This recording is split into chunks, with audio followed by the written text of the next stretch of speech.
Kabilang sa mayaman na pamilya si Harry. Ang angkan nila ay kilalang angkan sa probinsya ng Ilocos noong araw. At hanggang sa magbinata siya, ay patuloy na namamayagpag ang pangalan ng kanilang pamilya.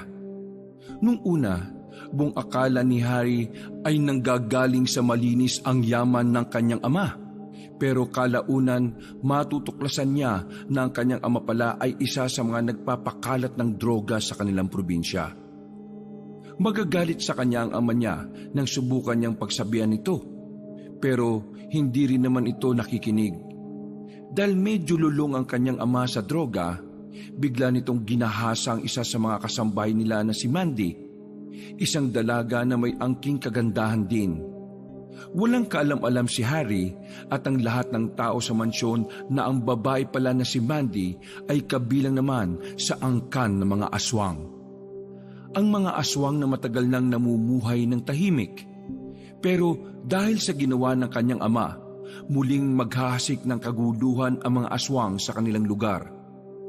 Magkakaroon ng laban, patayan kung patayan, ubusan ng lahi. Sa huli, malalagay sa alanganin ang buhay ng ama ni Harry. Pero nang iligtas niya ito, ay gumawa lang ulit ng kasamaan na naging dahilan para mamatay ito. Ano nga kaya ang magiging hatol ng mga aswang kay Harry sa oras na malaman na anak siya ng nanggahasang matanda? Papatayin din kaya siya nito o hahayaan siyang mabuhay dahil labas siya sa kasalanan ng ama? Inutil ka talaga! Kahit kailan talaga, hindi kita pwedeng asahan! Bakit ka ba umuwing alam mong hinihintay ka ni Laura sa tagpuan ninyo? Nakaset up na ang lahat eh! Nasisira na ba ulo mo? Dad, ilang beses ko bang sasabihin sa inyo na kahit kailan, ayaw ko ng arranged marriage? Hindi ko naman mahal si... Anong mahal-mahal na pinagsasabi mo? Hindi ito tungkol sa pagmamahal. Tanga ka ba talaga? Tungkol ito sa yaman natin. Kapag kinasal na kayong dalawa, mas lalong lalakas ang angkan natin. Mas lalong lalaki ang yaman natin. Pero dahil sa ginawa mo, mauudlot na ang mga plano ko. Sorry Dad, pero may sarili din po akong buhay. Sana hayaan niyo kung pumili ng mga gusto ko. Anong sariling buhay? Pag-aari ko ang buhay mo. Dahil mula nang mawala ang mama mo, ako na ang bumuhay sa'yo. Ako na ang nagpalaki sa'yo. Kung hindi dahil sa akin, baka wala kang ngayon sa kinatatayuan mo. Kaya wala kang karapatan na pumili ng sarili mong landas dahil ako ang magdidikta nun. Grabe naman, Papa. Hindi ako makapaniwalang parang instrument lang pala ang turing niyo sa akin. Papa, kahit kailan ba tinuring niyo po akong anak? Ano pinagtatatanong mo? Malamang oo. Ano ba sa tingin mo? Kung hindi anak ang turing ko sa'yo, edi sana naghanap na lang ako ng ibang tao kaysa sa'yo. Kung talagang anak ang turing niyo sa akin, bakit ganitong trato niyo sa akin? Bakit inaari niyo ang sarili kong buhay? Manahimik ka na nga. Lalo lang akong naiirita sa boses mong hayop ka. Hindi ako pwedeng manahimik ng ganito, Papa. Buhay ko to. Kaya kailangan ko tong ilaban sa inyo na walang ibang ginawa kundi ang gumamit ng tao para lang umangat. Anong sinabi mo? Tama naman ang sinabi ko, di ba?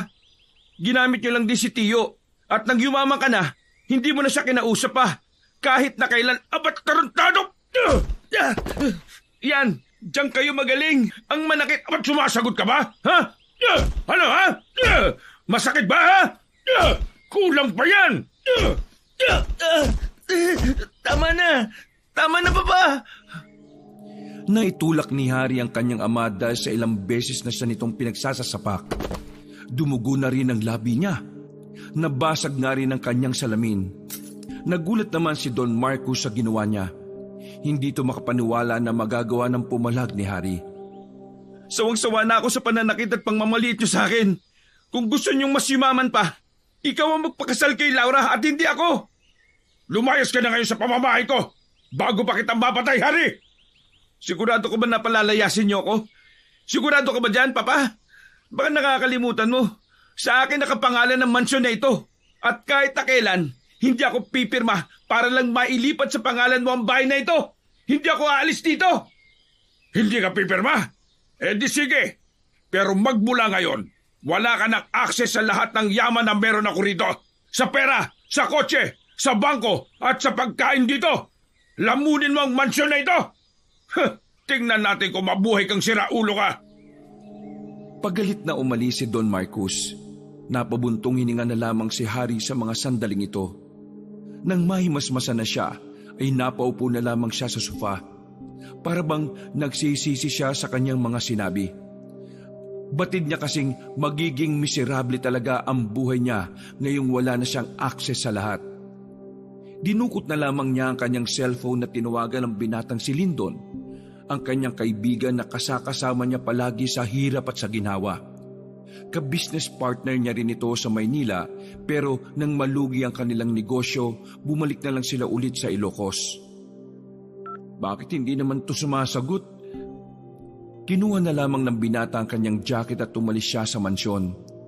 Tumungo siya sa bahay ng kanyang kaibigan na hindi rin naman kalayuan.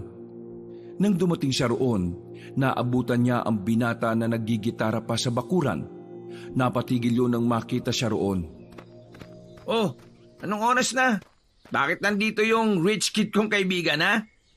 Hindi na ako rich kid ngayon, bro. Ha? Bakit naman? Hulaan ko, nag-away kayo ng papa mo, no? Galing mo manghula, ah. Sa mukha mo pa lang, kita ko nang parang magiging palaboy ka na sa susunod na mga araw, eh. O anong balak mo ngayon? Ewan ko, di ko nga rin alam eh. Wala na akong access sa mga yaman niya. Kahit pagkain, wala na rin. Kaya hindi ko na alam. Gusto mo, dito ka muna sa bahay eh. Wala naman akong ibang kasama rito. At up and down din naman to. Ha? Sigurado ka? Huwag ka na ngang magpanggap. Alam ko naman na kaya ka pumunta rito kasi kailangan mo ng tulong ko eh. Ikaw talaga oh. The best ka talaga, bro. Nako, pumasok ka na nga muna. Tara na sa loob. Pinagtimplan ni Lindo ng kape si Harry. Kung makahiga naman ang lalaking si Harry sa sofa, ay para bang bahay niya yon. Ganun kasi talaga ang pagiging malapit nila sa isa't isa. Kung hindi nga lang nalugi ang negosyo nila sa Maynila baka mas magkaroon pa sila ng oras para magkasama lagi. Sa totoo lang, may problema din ako, pre. Oh, anong problema na naman yan? Pambihira naman to, nakikisabay ka pa eh. Nakikisabay? Baliw ka ba? Alam ko bang magkakaproblema ang pamilya namin? Ano nga kasi yun? Naalala mo yung chewin ko sa Mindanao? Yung nag-sponsor sa akin para makipag-partnership sa'yo. Oo. Si Tio Hito. Lito, pre. Hindi Hito. Lito nga. Ano bang nangyari? Patay na si Tio eh. Ang problema, lahat ng ininvest ni Tio sa mga negosyo ng pamilya namin sa Maynila, pinag-aagaw na ng mga anak niya. Ayun, nakakagulo na sila ngayon. Kung sa bagay kasi pre, malaking pera yan eh. Ganyan talaga ang mangyayari dyan. Pero bakit naman kasi biglang namatay si Tio mo? Parang biglaan naman. Nung nakaraan lang, di ba, napag-usapan pa natin siya. Ewan ko lang ha. Hindi ko alam kung maniniwala ka sa sasabihin ko. Ang sabi ng mga kamag-anak namin, inatake raw ng aswang sa Mindanao si Tio. Ha? Ano? Aswang? Sigurado ka ba?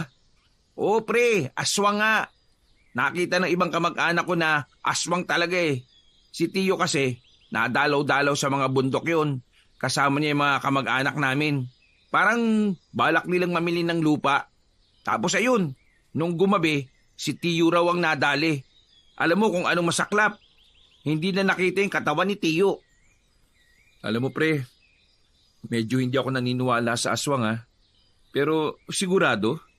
Sigurado nga, kulit naman ito oh. Kung ayaw mong maniwala, tingnan mo yung mga social media account ng mga kamag-anak ko. Makikita mo ron na iisa lang sila ng sinisisi sa nangyari. Aswang. Aswang? Ngayon na ako nakarinig niyan pre, pero kung sakali mang totoo, wala kayong habol dun. Kasi hindi naman naniniwala ang mga pulis kapag nagre-reklamo kayo na aswang yung pumatay dun eh. Yun nga rin ang iniisip namin. Diyos ko, patong-patong na to.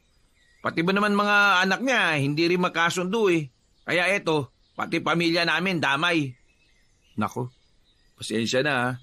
May sarili ka rin palang problema pre, tapos nandito pa ako. Ano ka ba? Wala yun.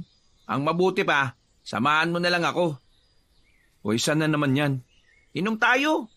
May malapit na beer house dyan. May pera ka ba? Wala kasi akong perang dala talaga. Wala ka naman pera talaga kasi binawi na lahat sa'yo. Sige na, ako nang bahala. Hintayin mo lang ako dito at magbibihis lang ako. Umalis sa bahay at nagtungo sa isang beer house na halos pwede namang lakarin. Pero dahil may natsyempohan silang tricycle, ay sumakay na lang din sila. Nagliwaliw sila ng mga sandaling yon. Kanta dito, kanta doon. Hindi na nila namamalayan ng oras. Pagtingin ni Harry sa orasan niya, mag-aalas 2 na pala na madaling araw. Nang makaramdam ng kalasingan ay nagkayayaan na rin ang dalawa na umuwi. Maswerte na may naghihintay na tricycle sa labas kaya nakabiyahe naman sila agad. Makalipas lang ang ilang sandali, bumaba na rin si Harry sa harapan ng mansyon. Pre, maraming salamat sa libre ah. Huwag kang mag-alala. Kapag nabenta ko na yung mansyon, ililibre kita. Tira ulo, benta mo mukha mo. Natawa pa ang binatang si Lyndon at saka umalis na rin ang tricycle. Pagpasok ni Harry sa gate, nakatingin sa kanya ang 2 gwardya na nagbabantay. Oh, bakit? Hindi niyo ba ako papapasukin? Bahay ko to ah. Kayo ah, balimbing kayo ah. Nung nakaraan, tropa tayo ah.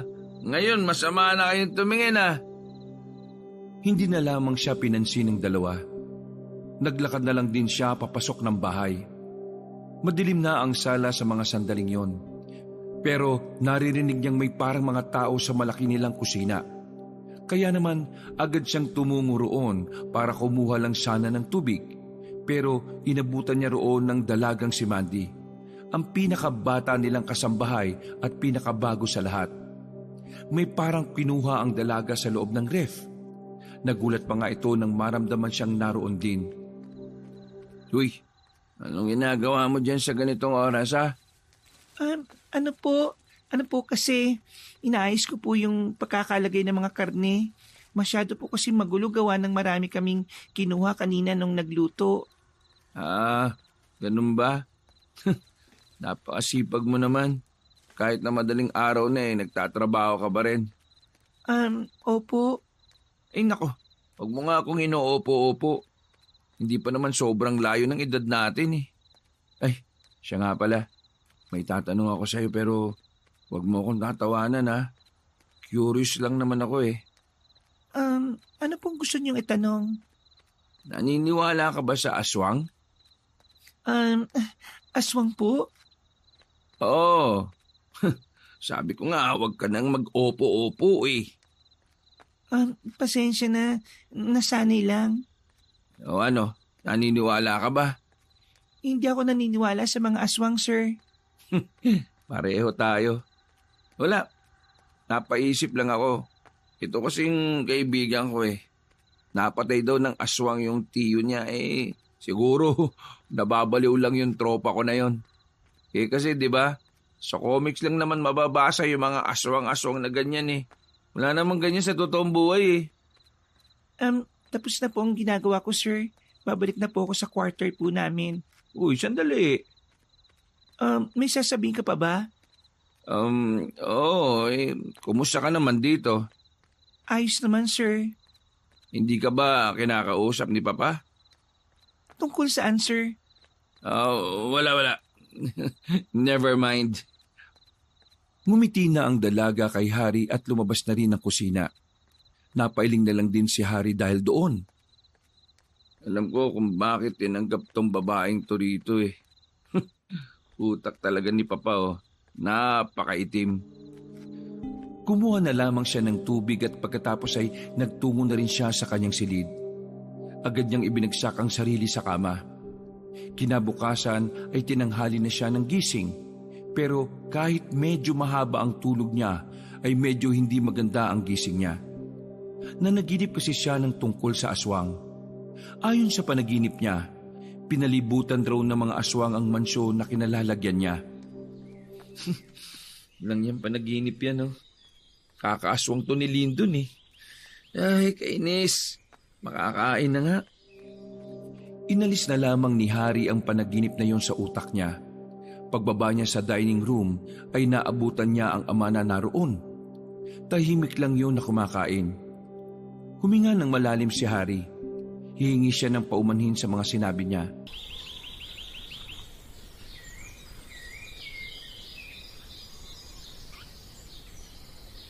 About kagabi. Gusto ko sanang mag-sorry. Nadala lang po ako ng emosyon ko. Tumigil sa pagmuya ang matanda. Tumingin yun sa kanya ng seryoso. Hindi ko gusto yung mga pinagsasasabi mo sa akin kagabi. Pero dahil humingi ka naman ng tawad, sige. Pero sa susunod, Harry, kahit sarili kitang anak, ipabubura kita sa mundo. Kaya ko lang tinatanggap ang sorry mo dahil gusto ko pa rin maikasal kayo ni Laura. Hindi na lamang nagsalita si Harry. Kahit kontra pa rin siya roon. Ayaw na lang din niyang salungatin ng ama para wala ng pag-awayan. Sumunod ka lang sa mga sasabihin ko at mas magiging maganda ang kinabukasan mo, Harry. Maniwala ka sa akin. Opo, Papa. Dumating ang kasambahay na si Mandy. May dala-dala itong putahe na agad naman ding inilapag sa lamesa nila. Napansin ni Harry na kakaiba ang tingin ni Don Marcos sa dalaga. Sige na, Mandy. Bumalik ka na ron at kakain na kami. Hindi ako komportable na may ibang tao rito sa dining room eh. Tumango lang ang dalaga. Sinadya ni Harry yon para iligtas si Mandy sa kung ano na namang kamanyakan ang maaring gawin ni Don Marcos. Kilala kasi ni Harry ang ama niya. Bata pa lang siya ay alam na niyang may pagkamahilig ang Don.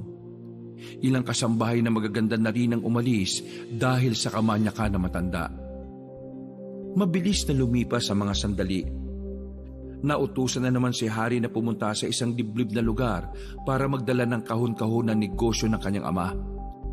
Matagal na niyang ginagawa ang bagay na yon. Nagdi-deliver siya ng mga kahon-kahon na hindi naman niya alam kung ano ang laman. Maigpit kasi siyang pinagbabawalan ni Don Marcos na kahit na anong mangyari ay wag na wag bubuksan ng kahon. Para hindi magalit si Don Marcos ay sinunod na lamang niya yun. Pambira naman. Matutulog sana ako eh. Nasa loob sila ng sasakyan ngayon. Isinama kasi ni Harry ang kanyang kaibigan para may katulong siyang magbaba ng mga kahon. Nandito ka na nga, umaangal ka pa. Huwag ka mag-alala. Bibigyan naman kita kapag natanggap na natin ang bayad.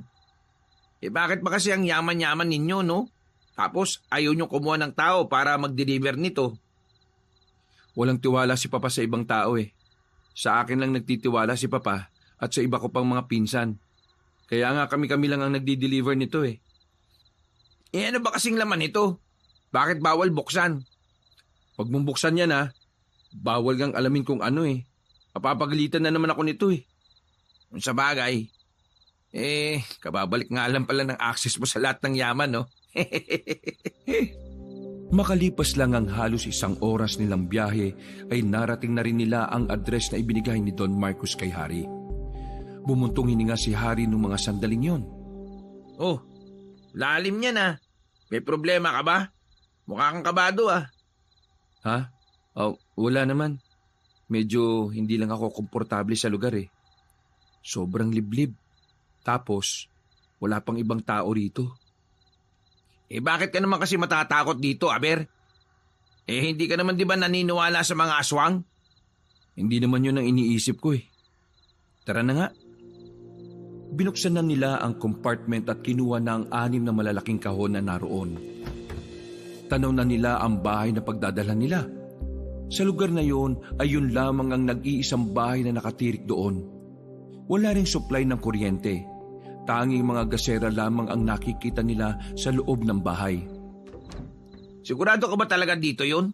Tingnan mo, parang wala namang kakayahan na umorder ng ganito karaming kahon yung nakatira dyan eh. Ikaw talaga napaka-judgmental mo. Porke ganyan ang bahay, iniisip mo na kaagad na walang pera? Hindi naman sa ganon.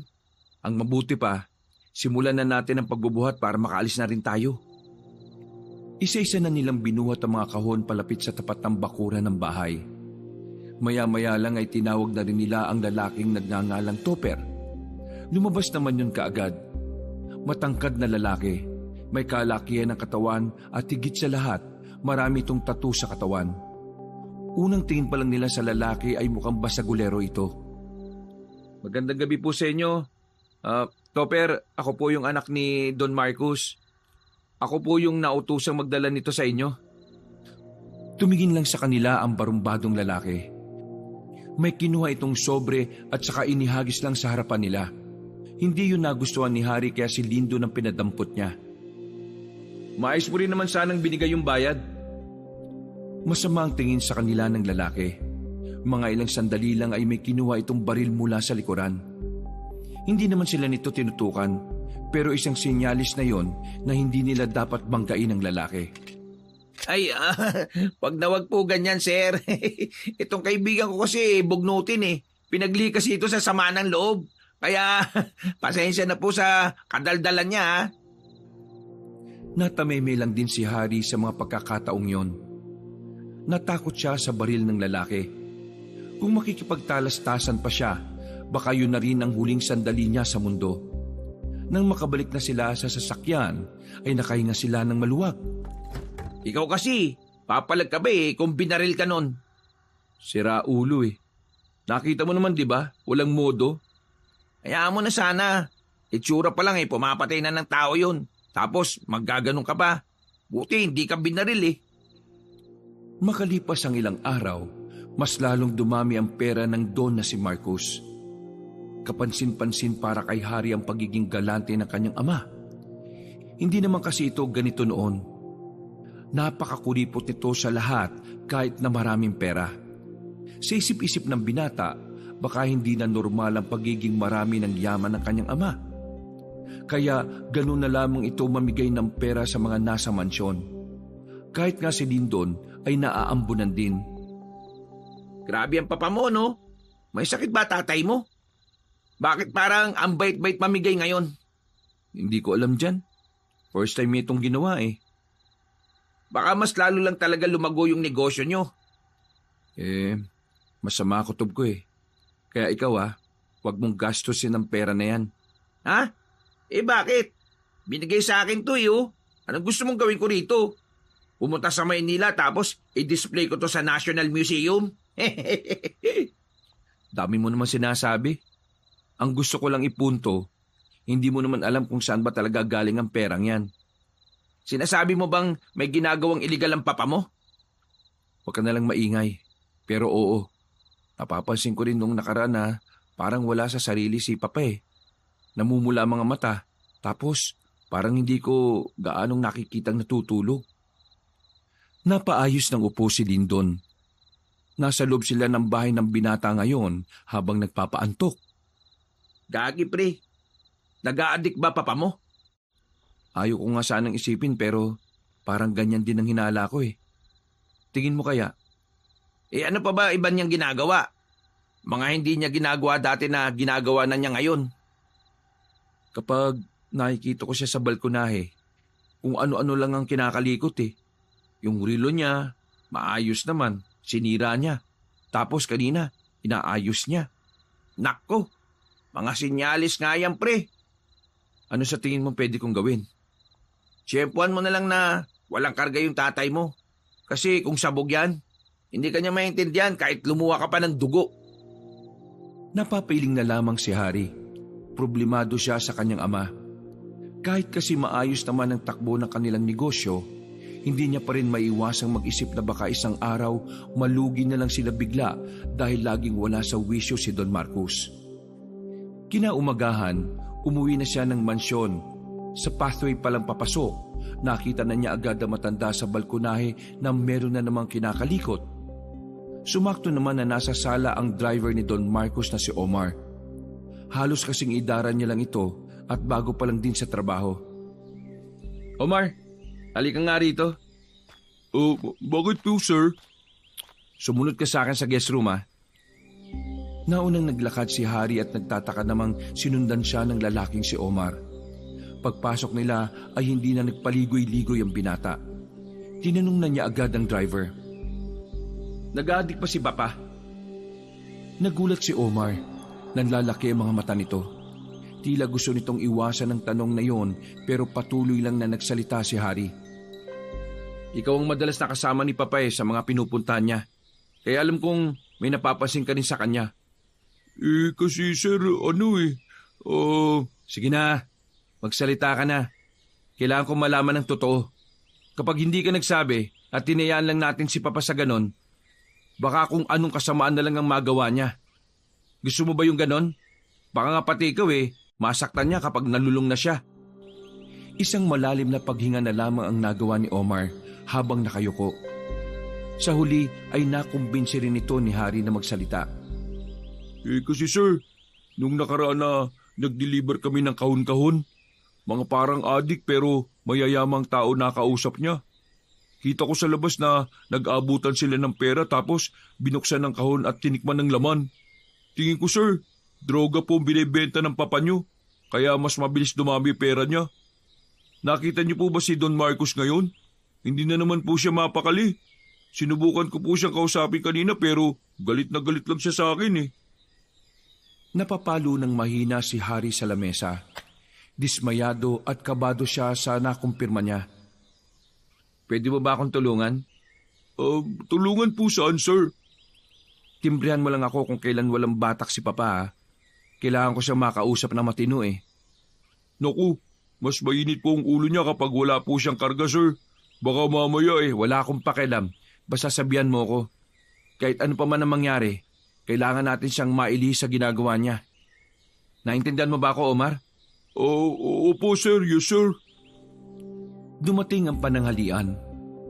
Makaharap na silang dalawa ng kanyang ama sa dining area. Kahit nasa hapagkainan na sila, hawak-hawak pa rin ni Don Marcos ang isang panibago na naman itong relo na matapos sirain ay inaayos na naman. Nagbabaka sakali na si Harry na kausapin ng kanyang ama, tutal makaharap na rin naman silang dalawa. Papa? Ayos ka lang ba? Pero hindi tumugo na matandang lalaki. Nakatuon lang ang atensyon nito sa relo, kaya inulit ni Harry ang kanyang tanong.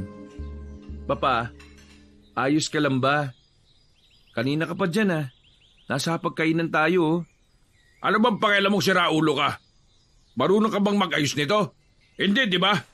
Ako lang ang makakagawa nito. Kaya wala kang karapatan na husgahan ako. Ano ba pinagsasabi ninyo?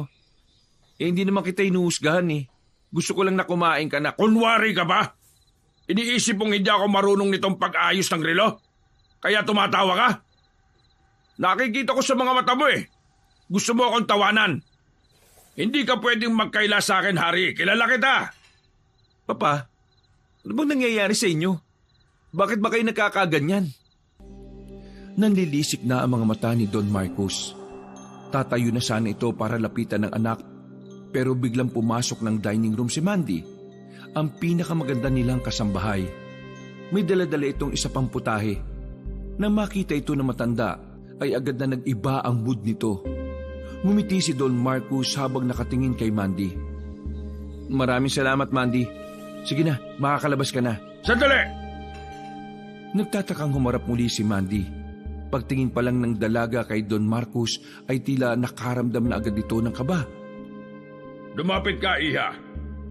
Sinunod ng dalaga ang sinabi ni Don Marcos. Mga ilang sandali lang, naramdaman na lang ni Mandy ang paghawak ni Don Marcos sa kanyang bewang hanggang sa bumaba na yon sa kanyang puwitan. Kinabahan si Mandy. Ganon din naman si Harry na sa mga sandaling yon ay wala ring nagawa. Agad na rin kasing lumabas ng silid na yon ang dalaga, namumula sa takot. Pagkatapos nilang kumain, hinanap agad ni Harry ang dalaga. Buti na lang ay nakita niya itong mag-isa sa quarter ng mga kasambahay. Eto pera, umalis ka na rito. Kailangan pagbalik ko, wala ka na rito Naintindihan mo ba ako? Ano po bang nangyayari, sir? Tungkol po ba ito kay Don Marcos? Baka kung anong gawin niya sa'yo Bago pa mangyari yon, umalis ka na. Paano po ako aalis, sir? Hindi po ako makakalabas, may nagbabantay po Napakamot na lang uli sa ulo si Harry. Patid niyang sobrang higpit ng mga gwardya pagdating sa mga kasambahay na gustong lumabas. O sige, dito ka na lang muna at wag kang lalabas ha. Kakausapin ko lang muna ang kaibigan ko. Iaalis ka namin dito. Tumango-tango lang ang babaeng si Mandy. Paglabas ni Harry ay agad niyang kinontak ang kanyang kaibigan na si Lindon. Pero sa kasamaang palad, hindi na naman ito sumasagot sa kanya. Kaya naman naisipan na lamang niya itong puntahan sa bahay. Gamit ang motorsiklo ay tinahak niya ang daan at ilang sandali lang ay nakarating na rin siya. Hoy! Lindon! Buksan mo to! Nakailang ulit siyang katok bago ito tuluyang nagbukas. Pipikit-pikit pa ang mga mata ni Lindon nang harapin siya nito. Oh, ano na naman bang problema mo? Natutulog pa ako eh. Pambira ka. Tanghali na, tulog ka pa rin. Bilis, tulungan mo ko. Tulong na naman. Ano pa nga ba? Ano ba yan? May alam ka bang pwedeng tuluyan? Kahit maliit na bahay lang, pansamantala? Bakit? Nag-away na naman ba kayo ng papa mo? Hindi. Para ito kay Mandy. Yung sinasabi ko sa yung kasambahay namin na minamanyak ng papa ko.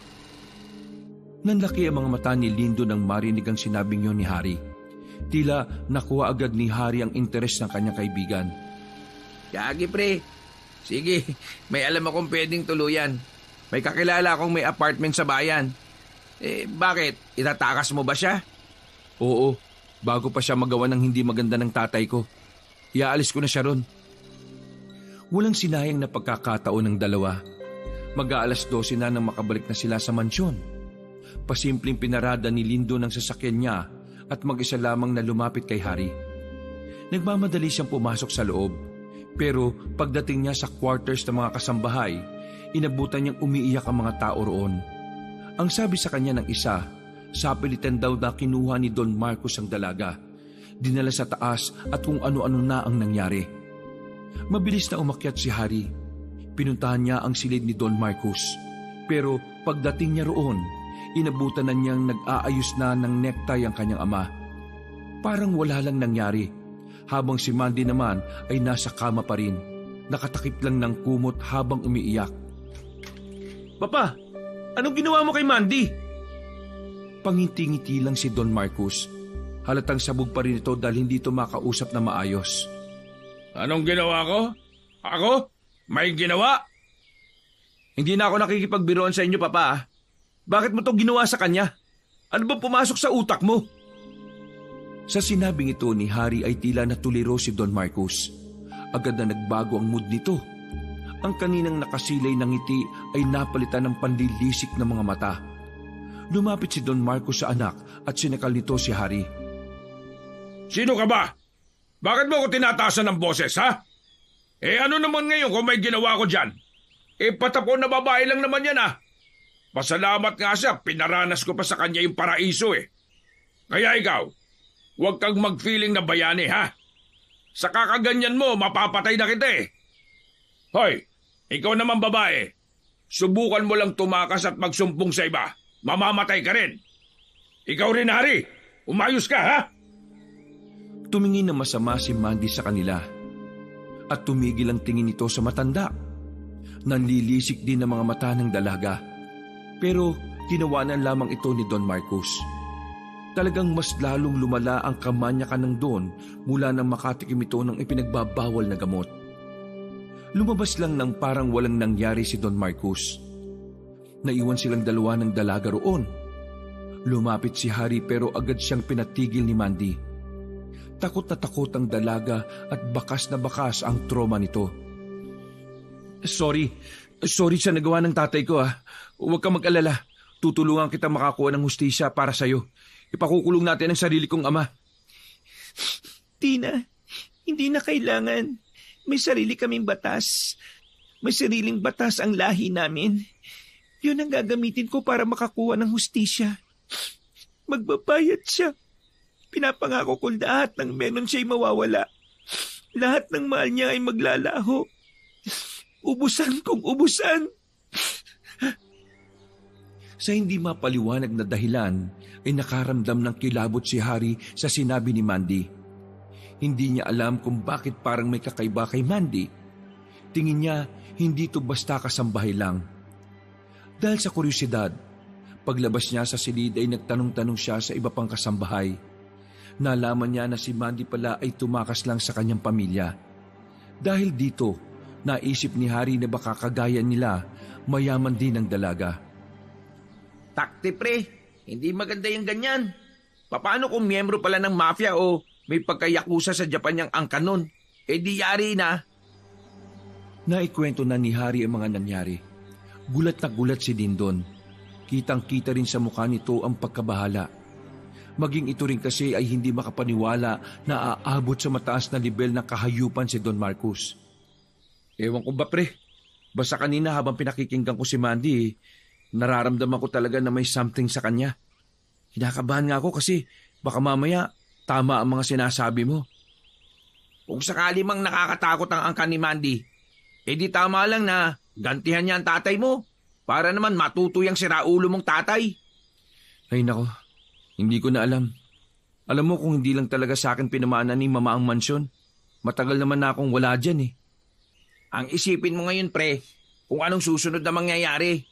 Nasaan ba si Mandy ngayon? Nasa room pa rin ni Papa eh. Hindi pa rin nalabas doon. Nakakatakot lapitan kasi baka ako yung patayin eh. Kung tumawag na kaya ako ng pulis. Mali ang gagawin mo pre. Mapapahama ka lang. Alam mo naman na lahat ng pulis dito kilala ng papa mo. Mababayaran niya lang ang batas tapos ikaw, malilintikan ka.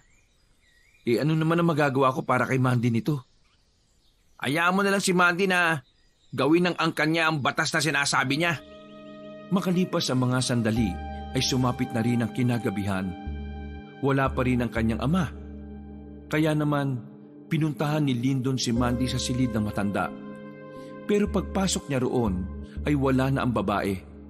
Nakabukas ang bintana pero hindi niya agad naisip na maaring doon dumaan si Mandy. Kaya tinungo niya ang mga kasambahay. Tinanong niya ang mga yon pero maging sila ay hindi alam kung saan lumabas ang babae. Nakaramdam na naman ng kaba ang binata dahil maging ang dalawang gwardya ay wala ring alam. Mabilis namang nakarating kay Don Marcos ang pagkawala ni Mandy. Pag-uwi nito dakong 10:00 ng gabi, agad nitong pinagsasasapak si Harry. Walang iya ka talaga! Wala kang kwenta! Ayan! Sira ulo! Maubo-ubo si Harry sa ginawa ng kanyang ama. Napasiksik na nga rin siya sa halamanan habang sinasalo ang bawat sipa at suntok na matanda. Ano bang problema niyo? Sabuda naman ba kayo? Pinalis mo si Mandy! Siya na lang ang paraan ko para makasilip sa langit Bakit mo ba pinalis? Hindi ko siya pinalis. Kusa siyang umalis dahil sa kahayupan ninyo. Nasagot ka pa talaga, sira ulo ka, ha? Sir, tama na po yan. Isa ka pa! Kayong lahat dito, wala kayong karapatan na suwayin ang utos ko. Kaya bakit yung pinalabas si Mandy? Bakit? Mga inutil talaga kayo! Inutil! Nang makaramdam ng pagod si Don Marcos ay tumigil na rin ito. Naglakad na ito papasok sa mansyon. Habang tinutulungan naman ni Omar si Harry na makatayo.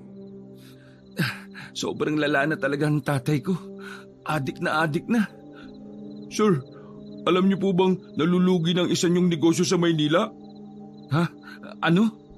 Narinig ko kanina, sir. Ibebenta na lang daw yun ni Don Marcos. Ito na nga ba sinasabi ko Iiling-iling na lamang si Harry. Inaasahan naman na niyang darating ang araw na lulubog na rin ang ama niya. Pero hindi niya alam kung handa siya sa araw na yon. Dahil kahit siya, wala naman siyang sariling pag-aari na maituturing. Makalipas ang ilang araw, naging tahimik ang mansyon.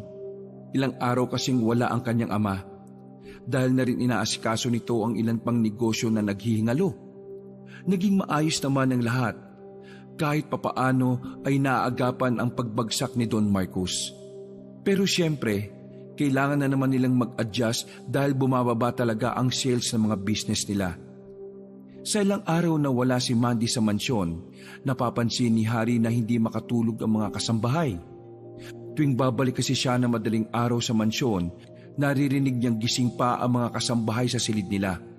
Kaya isang beses, tinanong na niya ang isa sa mga kasambahay kung ano ang problema. At dito, nalaman nga niya na tuwing gabi pala, palagi na lang nilang naririnig na may kumakaluskos sa kung saan-saan. May mga kakaibang tunog din daw na nanggagaling sa paligid. Nung una, pinagpalagay ni Hari na baka mga pusa lang ang mga yon. Dumarami na rin kasi ang mga pusa sa kanila dahil nanganak pa ang isang babaeng pusa nito nung nakaraan. Hindi niya binigyang pansin yon at pinagsabihang matulog ng maaga ang mga kasambahay. Ano? Wala pang update kay Papa? Nasa loob ng iisang sasakyan si Hari at Omar. Sinadya talaga ni Hari na kausapin si Omar para lang malaman kung tumino na ba talaga ang ama niya o hindi. Tingin ko, hindi naman siya nagbabago, sir eh. Parang sabog pa rin siya eh. Ha? Nung nakaraan nakausap ko naman siya na maayos. Ang sabi pa nga niya sa akin, gusto niya makausap si Mandy. Gusto niyang humingi ng sorry at babayaran niya raw yung pamilya niya para hindi na magkaso. Talaga, sir? Nakapag-isip na siya na matino? Kasi nitong nakaraan lang habang nasa biyahe kami, narinig kong may kausap siya sa cellphone niya. Nagpapahanap siya ng albularyo kasi may gumugulo daw kasi sa panaginip niya. Inaaswang daw siya sa panaginip. Nagsalubong ang kilay ni Hari. Kahit na alam niyang noon pa man ay naniniwala ng ama niya sa mga aswang at iba pang nilalang. Hindi niya kailanman naisip na lalapit ang kanyang ama sa isang albularyo dahil lang sa panaginip. Ha? Sigurado ka? Yes, sir. Narinig ko pa nga na mamayang gabi ang dating ng albularyo sa mansyon Aswang na naman? Bakit, sir? May alam po ba kayo sa mga aswang? Ha? Wala. Ikaw? Sir, laking kapis po ako Marami po niya sa amin nung araw. Nung bata pa po kasi ako, talagang talamak. May mga aswang pa nga pong papasukin ka na lang sa bahay kapag gusto nilang kumain Totoo po yun. Hindi po to gawa-gawa lang. Basta sir, totoo mga aswang. Kaso nga lang ngayon, parang hindi na sila nagpaparamdam Pwedeng wala na talaga ang lahi nila o baka nananahimik lang sila. Sabi kasi ng iba sa amin, may mga aswang din daw pong gustong mamuhay ng gaya ng mga tao. Alam mo, hindi talaga ako naniniwala sa mga aswang Pero sige, maniniwala ako this time. Wala naman pong masama kung maniniwala, sir, di ba? Mas maganda nang may pinaniniwalaan ka kasi kaysa naman wala. Tapos kapag nandyan hindi natin alam ang gagawin natin. Ayon nga sa kasabihan, ligtas ang may alam. Napangisi na lamang si Hari. Kahit na papaano ay natuwa siya kay Omar. Dahil medyo may sense din naman itong kausap.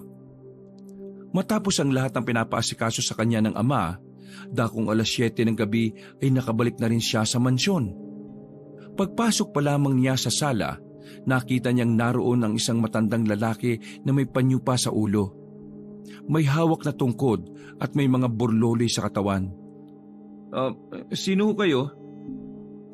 Tumayo ang matanda at tumingin sa kanya ng seryoso. Ako si Darius. Ako ang albularyo na pinapunta ng papa mo para alamin kung anong ibig sabihin ng kanyang panaginip. Sandaling pinasadahan ni Hari ng tingin ng matandang si Darius. Inaalam niya kung tunay nga bang albularyo ang kaharap niya o baka kagaya rin ng modus sa bayan. Nagdududa ka sa akin, ano?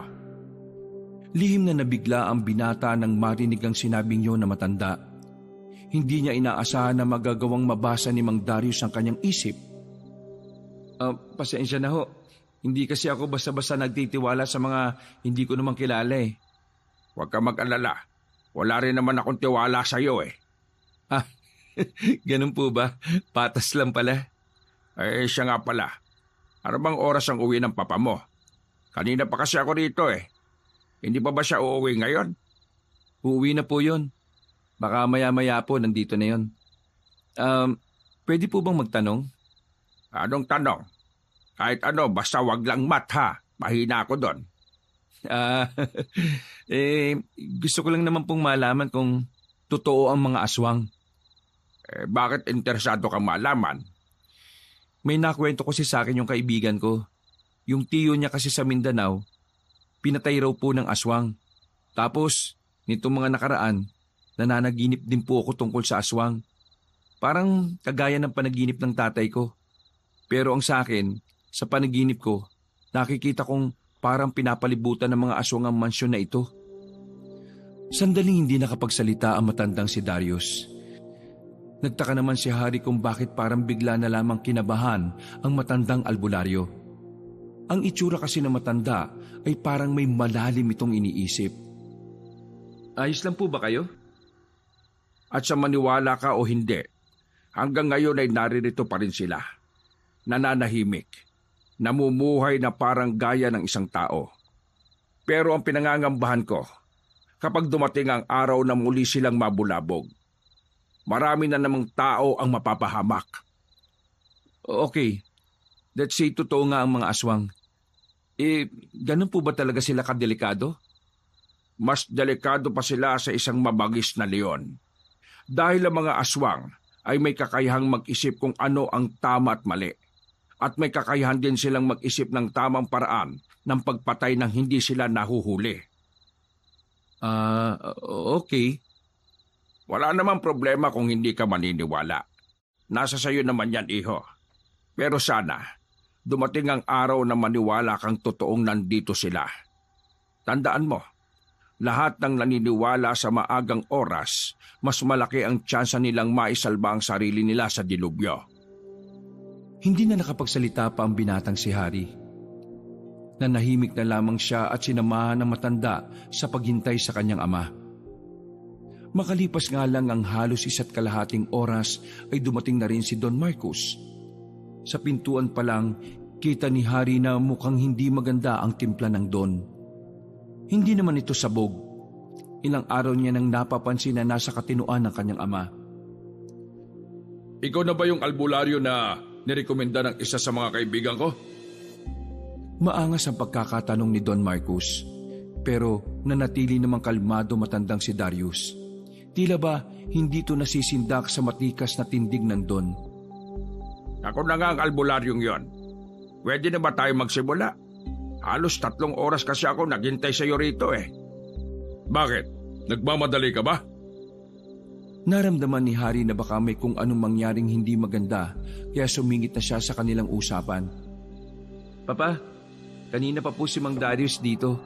Kaya kung wala ka nang aasikasuhin, gawin niyo na ang dapat niyong gawin para makauwi na rin siya. Sa puntong ito, himala na nakinig sa kanya si Don Marcos.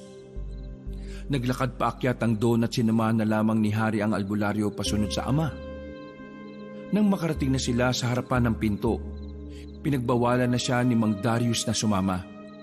Kailangan siya lang daw at ang pasyente ang nasa loob ng iisang silid. Nakinig naman si Harry. Naghintay na lamang siya sa labas ng silid. Omar, halika. Ano yun, sir? Legit bang albularyo na yon? Oo, sir. Naririnig ko yan, sir, sa lola ko nung nakaraan. Magaling na albularyo daw yan. Kahit nga minsan, yung nakaraan mo, kaya niya makita eh. Pero hindi naman laging nagagawa ng albularyo yon. May mga pagkakataon lang daw talaga. Basta sir, legit yan. Sigurado kang hindi scam yan ha? Kasi kung scam yan, baka mapatay ni daddy yan. Hindi po sir, super legit yan sir. Tumango na lamang si Harry bilang pagsang-ayon. Halos nasa 1 oras din silang nakatayo sa labas. Kung ano-ano na nga lang ang napag-uusapan nila. Mga ilang sandali pa, narinig na lamang nilang sumisigaw na ang Don sa loob. Nakarinig na rin sila ng mga kalabog. Natatarantan nilang binuksan ng silid. Bumungad sa kanila na sinusuntok na ni Don Marcos ang albularyo. Mabuti na lamang ay naawat nila agad yun. Hinilan ni Harry ang albularyo habang si Omar naman ang umaawat kay Don Marcos. Sino ka para magbintangan ako, ha? Sira ulo ka bang albularyo ka? Gagawa-gawa ka lang ng kwento mo? Ano? Sinungaling ka? Para lang magkapera ka, lolokohin mo ako? Don Marcos, hindi po ako naninigil kaya malabong pera lang ang habol ko sa inyo. Lahat ng mga sinabi ko ay puro katotohanan. Lahat yun ay nakita ko mismo gamit ang bisyon ko. Wala akong pakialam. Ang sinabi ko, alamin mo lang kung anong ibig sabihin ng panaginip ko. Anong kinalaman ni Mandy rito, sira ulo? Papatayin kita eh. Omar, ikaw na munang bahala kay Papa.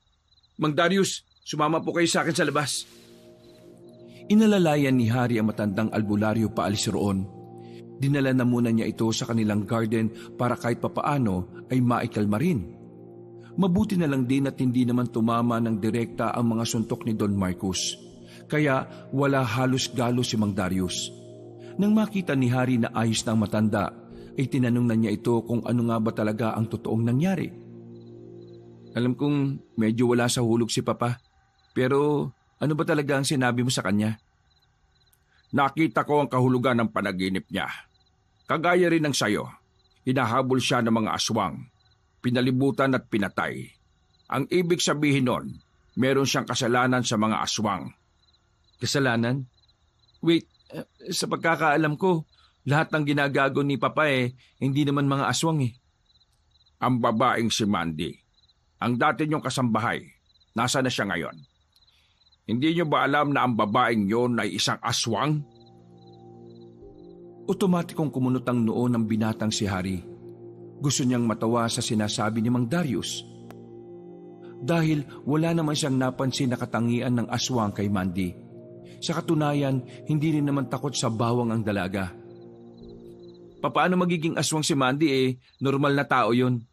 Hindi naman namin nahalata kung ano man ang meron sa kanya o kung aswang siya.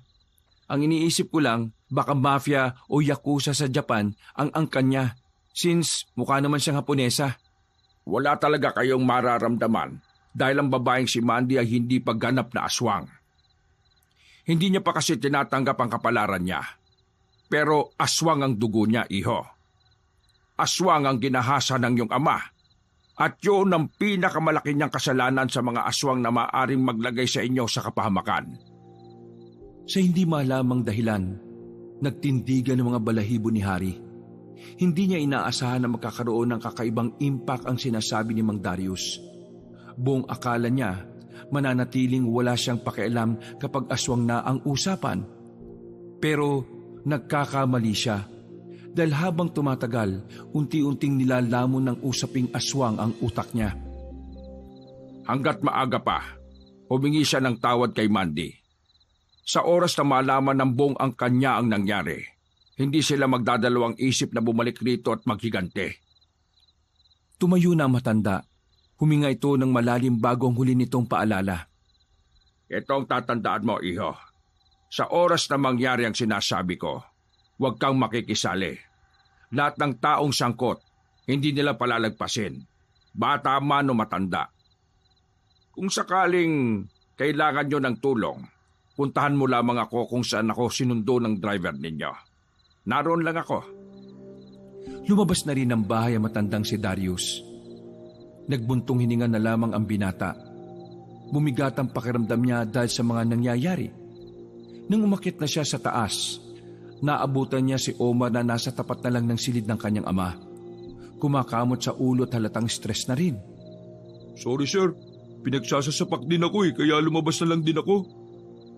Anong ginagawa niya sa loob? Alam niyo na sir, kung ano, hihit-hit na naman. Hindi na lamang inabala pa ni Hari ang kanyang ama. Alam niya kasing mas lalo lang magwawala si Don Marcos kapag kinulit pa nila. Dumaan ng ilang araw, balik na naman sa dating nakasanayan si Don Marcos. Lagi na namang namumula ang mga mata nito. At mas maraming kahon na naman ang dumarating sa mansyon. Hindi na yun ipinakakatiwala kay Omar at Hari. May mga dumating na rin kasing mas maraming tauhan, kaya tuloy laging matao sa mansyon at kahit sa labas. Naging payapa rin naman ang mga nagdaang araw at walang nangyaring gulo. Dahil dito, inakala ni Hari na baka hindi naman talaga mangyayari ang sinasabi na matanda. Medyo kampante siya, pero hindi niya pa rin inaalis ang mga posibilidad. What if, pre? What if lang naman What if totoong aswang nga si Mandy? Anong gagawin mo sakaling bumalik ang sinasabi niyang angkan? Ipagtatanggol mo ba ang tatay mo? Hindi ko siya ipagtatanggol, no? May ginawa siyang kahayupan kay Mandy. Kung ano man ang parusa na dapat sa kanya, batas ang gagawa nun at hindi ang mga aswang. Kung totoo sila, makikiusap ako sa kanila na hayaan nilang dumaan sa tamang proseso si Papa. Tingin mo ba pakikinggan kanila? Alam mo naman na alam din nilang bulok ang justice system dito sa Pilipinas. Wala naman akong choice kundi pakiusapan sila eh. Huwag na nga natin itong isipin. Mukha namang hindi magpapakita si Mandy. Kasi kung talagang may aswang enemy na darating sa mansyon, bakit hindi pa nitong mga nakaraan, di ba? Ay, nako ka. Kailan ka ba mag-aanda? Kapag andyan na? Pre, dapat kahit hindi ka sigurado na mangyayari yun, dapat ready ka rin. O anong gagawin mo kapag nandyan na sila? Di papakiusapan ko nga. Kapag hindi nakinig? Ewan ko. See? Wala kang matinong plano eh. Ang mabuti pa, mag-inom na nga lang tayo sa beer house. Tatawagan ko si Omar para may service tayo. Sandali na munang lumayo si Harry sa kaibigan. Agad itong nagdaya sa numero ni Omar at pumayag din naman ng driver. Kaya maya-maya lang ay dumating na rin agad yon. Tumungo sila sa bayan. Gusto nilang subukan ng ibang beer house doon. Nang makarating sila ay kakaunti pa lang naman ang mga tao sa loob. Mauna na kayo sa loob, sir. Ipapark ko lang na maayos tong sasakyan. O sige, sumunod ka kagad ha. Naglakad na si Harry at papasok na sana sila ng beer house nang biglang may matandang lalaki ang humarang sa kanila. May kaputian na matanda, nakasalamin ng hugis bilog, at meron ding itong sombrerong parang gaya ng mga magsasaka. Hindi nila alam kung ano ang pakay nito sa kanila. Binalak na lang sana nila itong lagpasan pero napatigil sila sa sinabi ng matanda. Ikaw ba si Harry? Paano niyo po nalaman ang pangalan ko? Sino kayo? Ba't na lang ang itawag mo sa akin? Anong kailangan niyo sa akin? Gusto ko lang namang mag-iwan ng babala. Kung ayaw mong madamay, hayaan mo sa amin ang papa mo. Nung una, inakala ni Harry na baka nakaaway lang yun ng kanyang ama sa negosyo. Hindi siya gaanong kinabahan dahil sa mundo ng mga negosyante, normal na ang mga pagbabanta. Kung isa kayo sa nakaalitan ng papa ko sa negosyo, pasensya na po pero siya po ang kausapin nyo. Wala po akong alam sa alitan ni... Maraming salamat dahil ikaw lang ang may malasakit kay Mandy. Pero hindi nun mabubura ang kahayupan na ginawa ng ama mo sa anak ko. Sa puntong ito ay nakuha na ni Harry ang ibig sabihin ng matanda. Pinagpawisan siya bigla ng malamig. Lumakas ang tibok ng kanyang puso. Kahit si Lyndon din na nasa tabi niya ay parang bigla ring natakot. Kayo po ba ang... Ama ni Mandy. Si Mandy ay bunso kong anak. Ang unika iha na binaboy ng ama mo. Sinamantala na ni Harry ang pagkakataon na kaharap niya ang ama ni Mandy. Hinawakan niya ang malamig na kamay na matanda at saka nakiusap. Nakikiusap po ako sa inyo. Idaan po natin to sa maayos na usapan. Hayaan po natin na dumaan ito sa proseso at sa batas ng mga tao. Batas ng mga tao? Walang kwenta ang batas ng mga tao. Ang batas sa inyo ay kayang bilhin ng pera. Pero ang batas sa amin ay batas. At isa sa mga batas na pinatutupad namin ay ang magiganti sa lahat ng mga api sa amin. Iho, hindi ko hahayaan na makawala ang ama mo sa kasalanang ginawa niya sa anak ko. Dadanak ang dugo sa mansyon. Huwag ka nang makialam dahil alam kong hindi ka katulad niya. Sa oras na makialam ka, wala akong magagawa kundi pati ikaw ay patayin din. Matalim ang tingin ni Mang Combat sa kanya. Nang maglakad na yun ay agad silang tumakbo pabalik sa parking lot. Natatarantan nilang hinanap si Omar. Bumalik na tayo sa mansyon. Ha? Akala ko ba magiinom tayo? Bilis na! Mamaya ka na magtanong. Nasa panganib ang mansyon. Dali-dali silang sumakay. Hindi nila sinayang mga sandali at agad din naman silang bumiyahe. Pagdating nila sa mansyon ay tahimik pa rin naman. Walang nangyaring kakaiba. Kumpleto pa rin ng maraming tauhan sa palibot at sa loob ng mansyon. Nakahinga ng maluwag si Harry. Lihim siyang nagpasalamat dahil hindi naman pala sumugod ang mga aswang. Ngayon ay nasa loob sila ng silid ni Harry. Inihahanda ang mga baril na matagal nang nakatago sa ilalim ng kama ng binata. Kailangan ba natin talagang humawak nito, pre? Bakit? Hindi ka ba marunong nito? Marunong, siyempre. Ang inaano ko lang, di ba ang sabi sa atin na matanda huwag tayo makikialam, lalo ka na? Hindi pwedeng wala tayong gagawin. Ilalagay nila sa kamay nila ang batas. Kahit na sabihin mong may kasalanan si Papa, hindi sila dapat na humatol sa kanya. Hindi mo kasi naiintindihan Wala na nga silang pakialam sa batas na sinasabi mo kasi may sarili silang batas. Mga aswang yun, pre. Mga aswang! Nakukuha kong punto mo, Sir Lyndon. Pero paano mga taong madadamay? Madadamay lang naman sila kapag nakialam sila kagaya natin. Hindi. Hindi ko hahayaang ilagay nila sa kamay nila ang batas. Bakit ba kasi ayaw mo nalang mamatay ang tatay mo? Di ba, wala rin naman siyang pakialam sa'yo. Napakasama rin ang ugali niya Wala na siyang karapatang mabuhay pa sa mundong ito. Ilalagay mo lang sa kapahamakan ng buhay mo para sa isang walang kwentang tao. Tama na! Napatameme si Lyndon nang sumigaw na ang binata. Nanlalaki ang mga mata nitong nakatingin kay Harry. Pumagitna na sa kanila si Omar para awatin na silang dalawa. Huwag na huwag kayo magtatalo kapag may hawak kayong mga baril. Kung ayaw mong madamay, wala naman akong problema doon Umuwi ka na sa inyo at kami na lang ni Omar dito. Tingin mo talaga hayaan kita mapahamak dito? Kaya ako nga sinusubukang baguhin ang isip mo kasi ayaw kita mapahamak Pre, ayos lang ako. Kahit na puro kasamaan ang ginagawa sa iyo ng tatay mo, mahal mo pa rin siya. Pambira naman, Harry May ginalaw siyang dalaga at ang dalaga na yon ay aswang.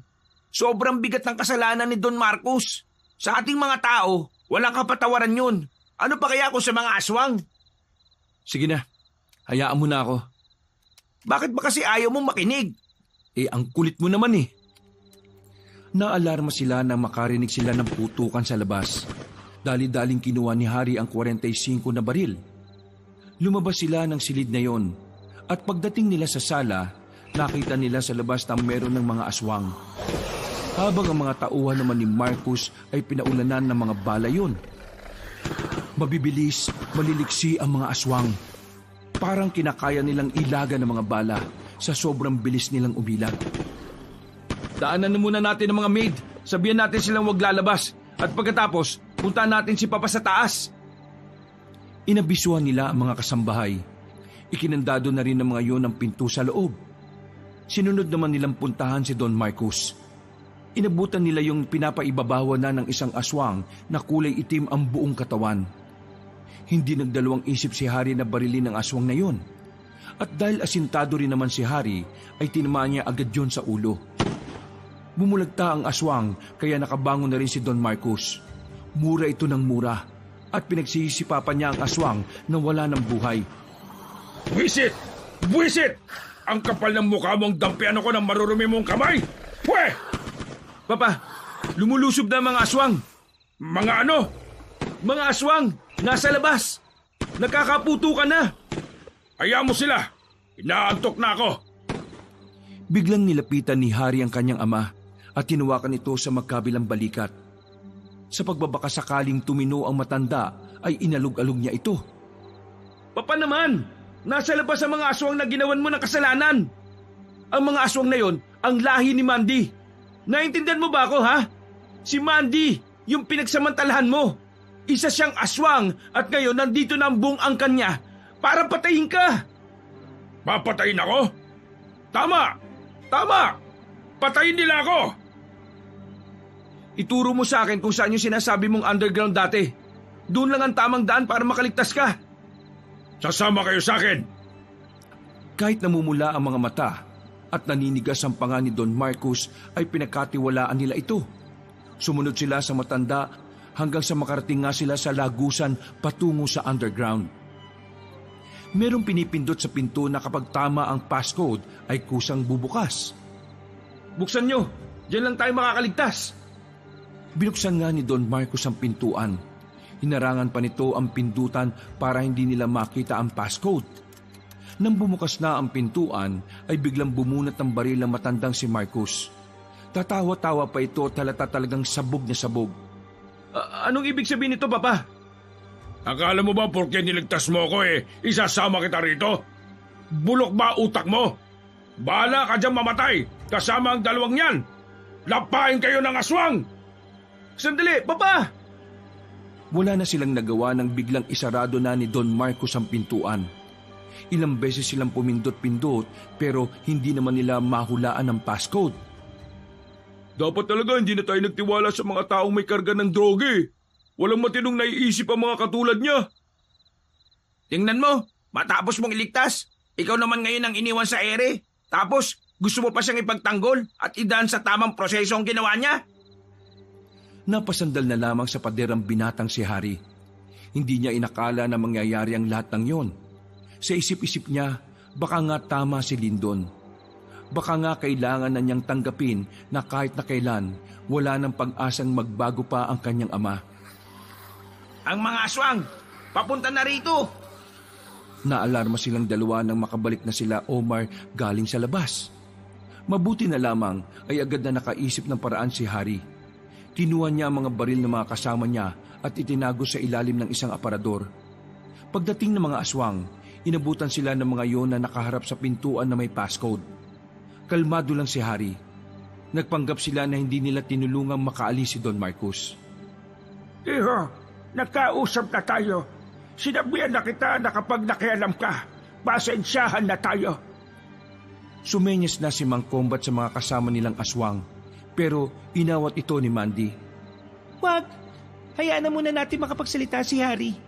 Kilala ko siya. Alam kong hindi siya katulad ni Don Marcos. Napailing na lamang ang matandang si Combat. Pinuntahan namin kanina si Papa sa kwarto niya. Nakapatay siya ng isang aswang. Sinubukan namin siyang kausapin ng maayos para humingi ng tawad sa inyo. Kaso, tinutukan niya kami ng baril. Sinundan namin siya hanggang dito, pero wala na kaming nagawa. Pumasok na siya dyan. Nandiyan siya sa loob. Nagsinungaling na lamang si Harry. Alam niya kasing magiging delikado ang kanilang buhay sa oras na matuklasan ng mga aswang na sila ang tumulong sa Don. Tinitigan siya ni Mang Combat ng halos 10 segundo. Kabado ang binata. Pero nakipag-eye to eye contact na lang din siya para mas makumbinsi niya ang mga aswang na totoo ang kanyang sinasabi. Alam mo ba kung paano buksan ang pintong yan? Matagal ko nang alam na meron kaming underground, pero ngayon lang ako nakapunta rito. Hindi ko rin alam kung ano ang passcode. Wala rin akong ideya kung anong meron sa likod ng pintong yan. Masyadong malim ang papa ko pagdating sa akin. Sa iba, sa madaling sabi, wala siyang tiwala sa anak niya simula pa lang nung una. Tamang sinasabi niya, Itay. Hindi talaga siya tinuring na anak ni Don Marcos. Lagi siyang sinasaktan at minamaliit. Saksi ako doon. Maniniwala ako sa mga sinasabi mo dahil suportado ito ni Mandy. Pero sa oras na malaman kong nagsisinungaling ka, pupugutan kita ng ulo. Kung gusto nyo, tulungan ko kayo mabuksan ng pintong to eh. Gagamit tayo ng mga equipment. Hindi na. Lumabas na lang kayo rito at dito kami tatambay. Hihintayin naming lumabas si Don Marcos. Umalis kayo ng mansyon na ito. Dahil hanggat hindi namin napapatay ang sinaulong ama mo, hindi kami aalis dito. Isama niyo na ang mga kasambahay ninyo. Sinunod na lamang nila ang sinabi ni Mang Combat. Kahit na kinikilabutan sila sa mga itsura ng mga aswang na duguan pa ang mga bibig. Dumaan sila sa harapan ng mga yon at lumabas. Nakarating sila sa sala. Pagtanaw nila sa labas, nakabulagtan na ang lahat ng tauhan ni Don Marcos. Kahit ang 2 gwardiya sa labas ay lasog-lasog na rin ang katawan. Halos masuka-suka sila sa lahat ng bangkay na nakakalat sa palibot ng mansyon. Parang bumaha ng dugo. Puntaan mo ang mga kasambahay. Gamitin mo yung van. Ilayo mo sila rito. Copy, sir. Nagmamadaling umalis si Omar. Si Harry at Lyndon naman ay marahang naglakad sa bakuran ng mansyon. Nawiwindang, kinikilabutan at binabalot ng takot. Napatigil pa sila sa paglalakad nang abutan nila ang isang aswang na hindi pa tapos kumain. Parang ginawa lang nitong baboy ang katawan ng isa sa tauhan ni Don Marcos. Gagi, pre. Tumalikod na lamang si Lyndon. Hindi nito kayang panoorin ang ginagawa ng aswang. Tumigil ang aswang sa paglapa sa katawan. Parang nagbabalak pa itong atakin sila pero nagsalita si Harry. Hindi kami kalaban at alam ni Mang Combat yun. Kaya wag mo kaming atakihin. Umiling ang aswang at bumalik na ulit sa paglapa ng katawan. Nilagpasan na lang din ni Harry at ni Lyndon yon. Samantala, nang makaalis na ang mga kasambahay, umalis na lang din sila. Iniwan nila ang mansyon na maraming nagkalat na mga bangkay. Nang makalayo na sila roon, nakahinga na rin sila ng maluwag. Kahit kailan, hindi naisip ni Harry na makakaharap niya ang mga aswang. Pagkatapos maihatid ni Omar ang mga kasambahay sa labas, muli itong bumalik. Sir, saan tayo pupunta ngayon? Natatandaan mo pa ba kung saan mo sinundo si Mang Darius, yung matandang albularyo? Opo, natatandaan ko pa naman sir. Ang kaso, isim pa kaya yun sa mga ganitong oras? Wala naman tayong ibang mapupuntahan eh. Magbabakasakali lang naman tayo. E di kung tulog na siya, maghintay tayo sa labas. Nakavan naman tayo eh. Tahimik lang sila habang nasa biyahe. Nakatulala na lamang si Harry sa labas. Hindi nagtagal, nakarating na rin sila sa lugar na matandang si Darius. Isa itong baryo na kakaunti lamang din ng mga kabahayan. May kadiliman din dahil kakaunti lang ang poste ng ilaw. Sigurado ka ba na dito na yon? Parang baryo ng aswang ang lugar na ito eh. Kalma lang sir, mga tao lang ang nakatira dito. Gabi rin ako nung unang punta ko rito eh. Pero nung sinundo ko siya, umaga. Nagsimula na rin silang naglakad. Palibot-libot ang tingin ni Harry sa dinaraanan nila. Nandito na tayo mga sir. Ito yung bahay ni Mang Darius. Naunang pumasok sa bakuran si Harry. Makailang beses niyang kinatok ang pinto. At ilang sandali lang ay nagbukas na rin ang pintuan. Mukhang kagigising lang din ng matandang albularyo. Naabala po namin yata ang pagtulog nyo. Tama ka. Naabala nyo nga ang pagtulog ko. Bakit ba kayo nandito ng ganitong oras? May nangyari bang masama? Sa tingin pa lang niya, ay nabasa na agad na matandang albularyo ang kanilang nais sabihin. O sige, pumasok na kayo sa loob natin yung pag-usapan. Sa sahig lamang sila umupo. Bumalik si Mang Darius na may dala ng mainit-init pang noodles. May dala rin itong tubig na galing pa sa banga. Pasensya na kayo, ito lang ang nakayanan ko. Sige, kumain na muna kayo. Kapag may laman na ang tiyan nyo, ay saka kayo magkwento. Dahil sa mga nangyari, ay ginutom ang tatlong binata. Pinagtiyagaan na nila ang noodles. Pagkatapos nila kumain, ay sinimulan na ni Harry na ikwento ang lahat ng nangyari. Tila hindi na nagulat pa ang matanda sa mga narinig nito. Nangyayari na ang kinatatakutan ko. Muli na naman silang nabuhay at si Don Marcos ang dahilan para magkaroon na sila ulit ng lakas ng loob na lumitaw. Kung di lang sana nila ginalaw si Mandy, wala naman sanang ganito eh. Hindi. Ano pong hindi? May ginawa man si Don Marcos sa wala. Mananatiling isa ang layunin ng mga aswang. Yun ay pagharian ng lupain ng probinsyang ito. Ibig niyo pong sabihin, matagal lang silang nanahimik pero may binabalak talaga silang masama? Kung ganon, bakit sila nanahimik noon?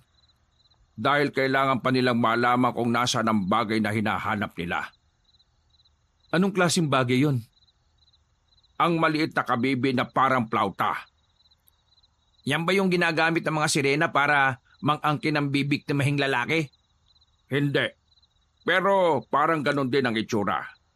Ang kabibi na ito ay may sumpa.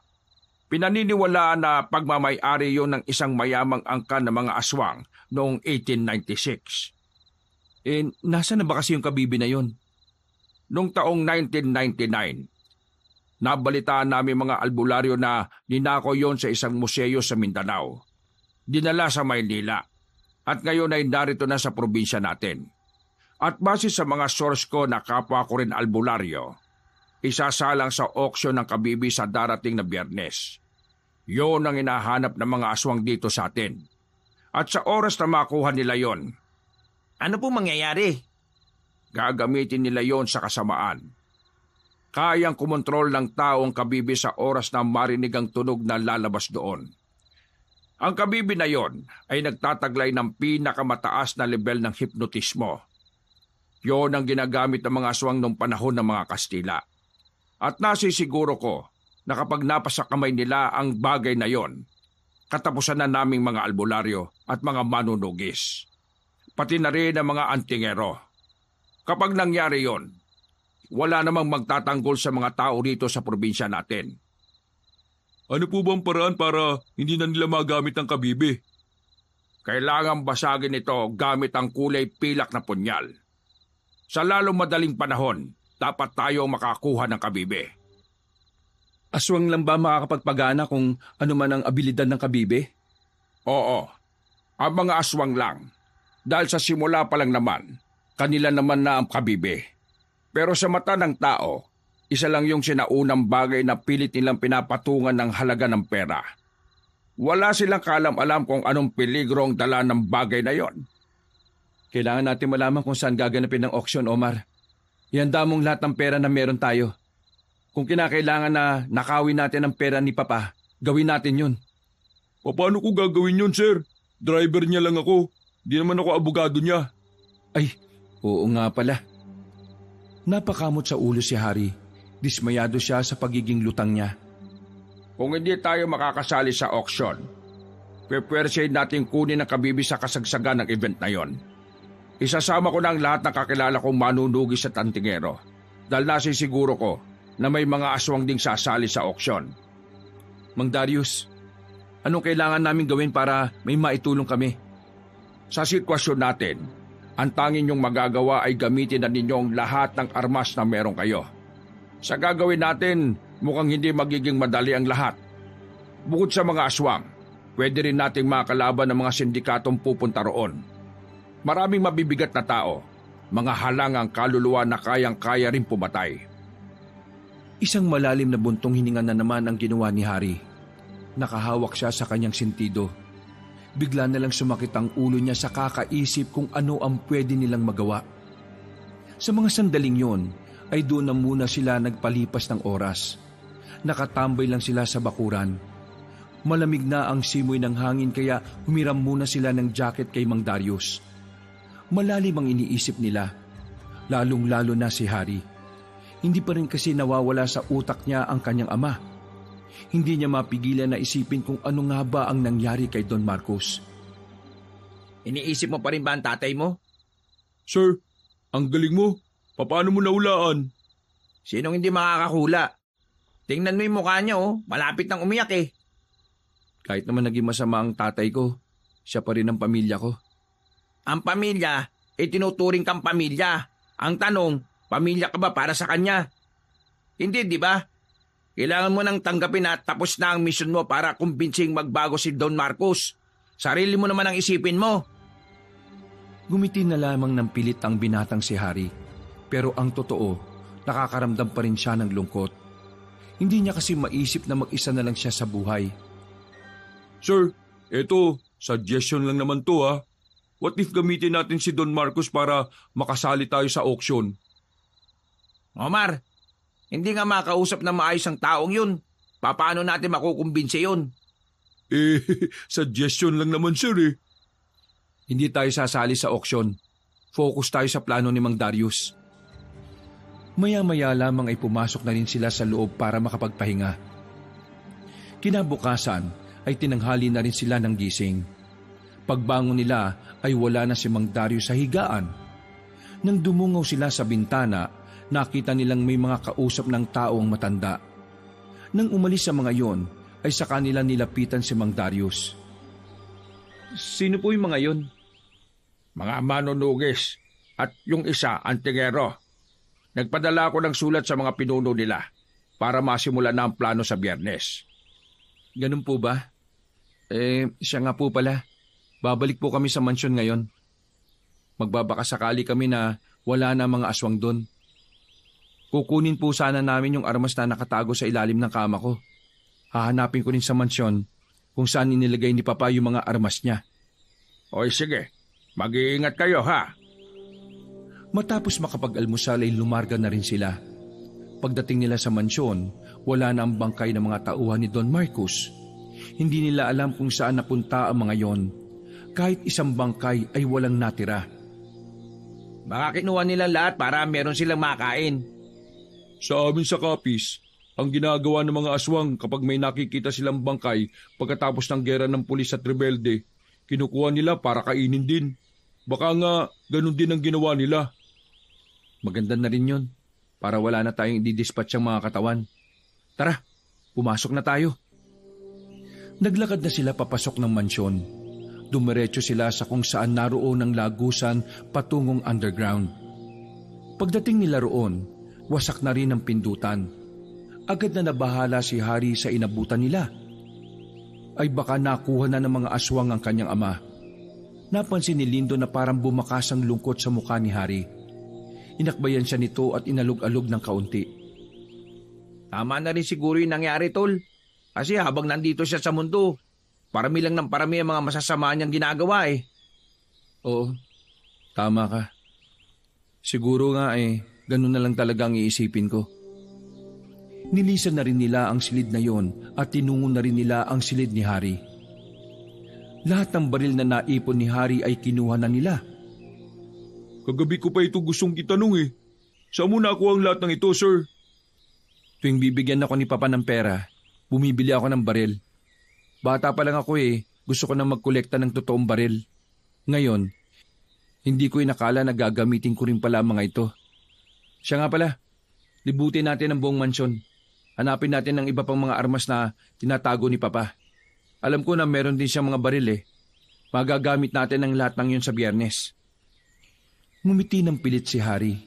Nilapitan niya ang dalawang binata at muling nagsalita. Binibigyan ko kayo ng chance na umatras dito dahil hindi nyo naman talaga to obligasyon Baliw ka ba? Tingin mo iiwan kita rito? Isa pa, probinsya na natin ang pinag-uusapan. Hindi na ito tungkol sa tatay mo. Kung tungkol pa rin to sa tatay mo hindi talaga ako sasama. Ako rin, sir. Sasama ako. Loyal ako sa inyo, mga sir. Maraming salamat mga tol Pero sana makaligtas tayo sa haharapin natin. Gusto ko makasama pa rin kayong dalawa pagkatapos nun. Kayo na lang ang meron ako. Matapos ang usapan na yon, ay hinalugog na rin nila ang buong mansyon. Inabutin sila ng ilang oras sa kakahanap ng mga armas ni Don Marcos. Dakong 11:00 na nang matagpuan naman nila ang isang sekretong pinto sa opisina ng ama ni Harry. Nasa ilalim ito ng carpet. Nang pumasok sila roon, ay doon na nila nakita ang iba't ibang uri ng baril. Marami din pera ang naroroon. Nalula sila dahil limpak-limpak na salapi yun. Bukod pa roon, may mga kahon-kahon ding nakatambak. Nang buksan ni Harry ang kahon, dito na nga niya nakumpirma na ang mga laman pala ng kahon na dinideliver nila ay mga droga. Sinasabi ko na nga ba Sir, ang daming pera nito. Mukhang pwede na natin itong gamitin sa auction. Kailangan natin malalaking bag. Ngayon din. Bilisan natin bago pa may ibang makaalam na nandito tayo. Sako ang kinuha nila dahil wala silang makitang bag. Inilagay nila ang mga pera sa sako at saka isa-isang ipinasok sa van. Nagmamadali sila dahil sa oras na may makakita sa kanila, mapagkakamalan pa silang magnanakaw. Nang maisakay na nila ang mga armas at pera sa van, hindi na sila nagsayang pa ng oras. Umalis na rin sila doon at sinimulan na rin bumiyahe pabalik kay Mang Darius. Tama ba na pakialaman natin tong pera? Kahit na alam naman natin galing to sa kasamaan? Wala naman tayong choice Ito lang ang magliligtas sa probinsya natin kontra sa mga aswang na yon. Isa pa, masasamang tao rin naman ang nasa auction Kaya itong pera na to, kanila na. Ang malaga sa atin ngayon ay makuha ang kabibe. Yun lang ang dapat mapunta sa atin. Pwede bang kumuha dito kahit isang bundle? Hindi pa kasi ako nasasahuran ni Don Marcos ng 4 na buwan 4 na buwan kang walang sahod? Oo, sir Mula na mag-adik ang papa mo, nakalimutan na yatang hindi libre ang serbisyo ko. Pambihira. O sige na, kumuha ka na dyan. Basta kaya ng konsensya mo na ibigay yan sa pamilya mo kahit galing sa masama yan. Wala naman akong pamilya, sir Mag-isa na lang ako. Saan mo gagamitin ang pera? Ibibili ko na lang ng gusto kong bilhin. Para bago man lang ako mamatay maranasan kong magkaroon ng mga matagal ko ng pinapangarap. Hindi ka mamamatay, no? Mabubuhay tayong lahat. Ano naman ang plano mong bilhin? Gusto kong makabili ng bahay at sasakyan. Napangiti na lang si Omar. Ganon din naman si Harry at Lindon. Pero nawala ang ngiti nila nang may pahabol pang sinabi si Omar. At maraming babae na magaganda at sexy. Ilang sandali lang ay nakabalik na rin sila sa kinaroroonan ni Mang Darius. Inabutan nilang maraming tao sa bakuran nito. Naroon na rin kasi ang iba pang leader ng mga antingero at manunugis. Pero tumigil ang mga yon na makitang pumarada na sila sa harapan. Lumapit agad sa kanila si Mang Darius. Mabuti naman at nakabalik kayo. Mang Darius, may dala kaming malaking halaga ng pera. Sasali kami sa auction. Delikado, sigurado ka ba? Opo, buo na po ang loob ko. Kung yun lang ang paraan para mailigtas natin tong probinsya na to, gagawin ko, Mang Darius. Sa totoo lang, hindi ko rin alam kung bakit ginagawa ko ito eh. Kung tutuusin, wala na itong kinalaman sa tatay ko. Pero palagay ko, kailangan ko talaga itong gawin. Palagay ko, ito lang ang paraan para makumpleto ko ang sarili ko. Kaya sana, suportahan niyo ako sa desisyon ko. Isusugal ko ang buhay ko para sa laban na to. Bumuntong hininga na lang mga matanda. Mabilis na nagdaan ng mga araw, dumating na rin ang araw ng Biyernes. Pagsapit pa lang ng alas 5 ng hapon, inihanda na rin nila ang kanilang mga kailangan. Pera, armas at mga tao. Lahat ng ito ay kargada na. Handang-handa na rin ang mga manunugis at antingero na makakasama nila sa misyon na ito. At habang nasa bakuran pa sila ni Mang Darius, nagsagawa na muli sila ng dasal. Gagabayan tayo ng poong may kapal. Kailangan lang natin magtiwala sa mga sarili natin. Matapos ang kanilang pagdarasal, ay sumakay na rin sila sa kanya-kanya nilang sasakyan. Magkakasamang 3 sa iisang van, habang sila Mang Darius naman ay may mga sarili ding sasakyan. Habang nasa biyahe, ramdam ni Hari ang kaba sa dibdib niya. Ito ang unang pagkakataon na sasabak siya sa malaking gulo na maaring ikamatay niya. Pero desidido na talaga ang binata. Hindi na siya aatras dahil ito naman talaga ang sinasabi ng kanyang puso. Sa kabilang banda, naalala na naman niya ang kanyang ama. May kaunting lungkot pa rin siyang nararamdaman. Pero palagi niya lang iniisip na mainam na rin na wala ang matandang yon. Nang sa ganon, wala na itong mapirwisyong tao. Kalahating oras lang ang lumipas ay nakarating na rin sila sa kinaroroonan ng venue. Isa itong malawak na warehouse na luma na. Nakatirik ang warehouse sa isang malawak na kapatagan at wala man lang katabing mga gusali. Tangi mga damo lang ang meron doon at ilang mga bulok na sasakyan na nakatambak.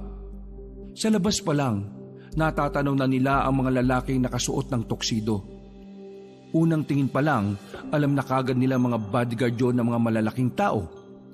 Pinarada na muna nila ang sasakyan sa gilid. Isinuot na rin nila ang kanilang pang-disguise para hindi sila mamukaan sakaling may kakilala rin sila roon. Kikilos lang tayo na parang isang bigating tao ha. Wala kayong kakausapin na iba dahil magpapanggap kayong bodyguard ko. Yes, boss! Sir, paano kapag ikaw ang nahalata? Hindi yan. Pakitaan ko lang ng pera yung mga nagbabantay, mananahimik na yan eh. Nang masigurong nakahanda na ang lahat para sa kanila, lumabas na rin sila ng van. Maangas ang lakad nila. Nakasuot pa sila ng kulay puting pampormal. Habang si Omar at Lindo naman ay naka-shades. Malapit na tayo. Kalma lang kayo ha. Nang makalapit na sila sa entrance, tiningnan sila ng 2 nagbabantay. Matalimang tingin sa kanila noon, pero hindi sila nagpatinag. Lumapit sila at binuksan lang sandali ni Lindo at Omar ang dala nilang malalaking bag. Pinapasok na sila kaagad. Maganda ang pagkakaayos sa loob. May entablado, itim na tela pa ang ginamit sa mga lamesa at may mga wine glass pa. Meron din mga waiter na hindi mapakali kakaalok ng alak. Pumesto silang 3 sa bandang dulo, kaliwang banda. Maya-maya lang, nagsimula na rin ang pataasan ng presyo nang ilabas na rin ng kabibe na nakalagay sa kwadradong salamin. Boss, papalag ba agad tayo? Hindi. Titingnan na muna natin kung hanggang saan ang pinakamataas na bid. Yun ang mas tataasan natin. Sakaling makuha natin ang kabibe, ihandaan nyo mga baril nyo. Hindi natin maiuwi ang kabibe ng madali.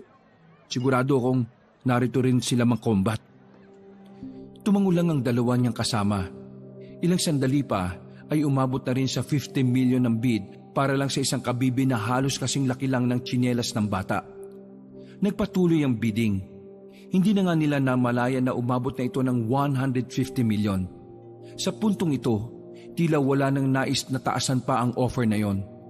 Tuwang-tuwa na sana matandang babae na nanalo sa pataasan pero biglang sumigaw si Harry. 300 million pesos! Napatingin sa kanya ang lahat ng naroon. Ang iba pa nga ay hindi makapaniwala sa sinabi niya. Pero wala nang pakialam si Harry. Basta ang mahalaga sa kanya ay tinodo na niya ang lahat ng dala nila. Napuno ng bulong-bulungan ang buong venue. Galit na galit sa kanya ang matandang babae. Kulang na lang ay murahin siya nito. Pero wala itong nagawa dahil doble ang halaga na binigay ni Harry. Lumapit sa kanya ang host ng event at ibibigay na sana ang kabibe nang bigla namang may sumigaw pang isa. Hindi napansin ni Harry na nasa harapan lang pala nila ang taong yun. Madilim kasi sa venue. 400 million pesos! Mas lalong nabaliw ang mga tao sa loob. Gulong-gulo na rin ang iba kung bakit umabot na sa ganung kalaking halaga ang bidding. Humarap si Don Marcos kay Harry. Sabog pa rin ito pero nakilala siya ng ama. Tingin mo sa akin, patay na? Masamang damo ko, Harry. Isa pa, hindi ako tanga para mapatay ng walang kwentang aswang na yon. Bakit ka nandito? Anong kailangan mo sa kabibe? Bukod sa ginalaw ko si Mandy, alam mo ba ang isa pang dahilan kung bakit nila ako gustong patayin? Gusto nilang makuha ang pera ko para makasali rito. Kaso, nabuhay ako. Ang talino ko talaga. Akalain mo yon. Itong kabibi na pinagtatalunan dito, ito rin pala ang kailangan ng mga lintik na aswang. Alam mo ba kung bakit gusto kong makuha ang kabibi? Kasi may nakausap na ako sa Amerika. Bibilhin niya to ng 3 bilyon sa akin. Narinig ng lahat ng taong naroon ang sinabi ni Don Marcos. Mas lalong lumakas ang bulungan nila at binalot na ng kanya-kanyang opinyon ang sinabi ng Don. Mga ilang sandali lang, binigay na rin ng host ang kabibe. Iniabot naman ng mga tauhan ni Don Marcos ang 4 na bag sa host. Kahit kailan talaga, wala ka ng ibang inisip kundi ang pera. Harry naman, hinayaan na nga kitang galawin ang pera ko. Huhusgahan mo na naman ako. Kung barilin kita ngayon. Dumukot ang baril si Don Marcos. Agad din namang dumukot ang baril si Lyndon at Omar. Tinutukan naman sila ng mga bata ng Don. Sana, napatay ka na lang ng mga aswang kung hindi ka rin naman magbabago. Lulong ka na, Papa. Wala ka ng puwang sa mundong ito. Ikaw ang walang puwang sa mundong ito dahil wala ka namang ambag sa lipunan. Kailangan mong ibigay sa akin ang kabibe, Papa. Diyan nakasalalay ang buhay ng maraming tao sa probinsyang ito. Ikaw yata ang sabog eh. Anong dito nakasalalay? Anong gagawin ng mga tao rito sa kabibe na ito? Kakainin? Ang tigas-tigas nito? Nagtawanan ng mga tao at habang nagdadaldalan sila, hindi nila namalayan na ang mga aswang ay nakapasok na rin pala. Ang iba ay nagpanggap ding kasali sa auksyon. Hindi mo naiintindihan, Papa. Kapag nakuha ng mga aswang ang kabibi na yan, kaya nilang kontrolin ng mga tao kapag pinatunog na nila yan. Kaya nakikiusap ako sa'yo. Ibigay mo na yan sa akin. Kasi kung hindi, ayoko nga. Kaya manigas ka.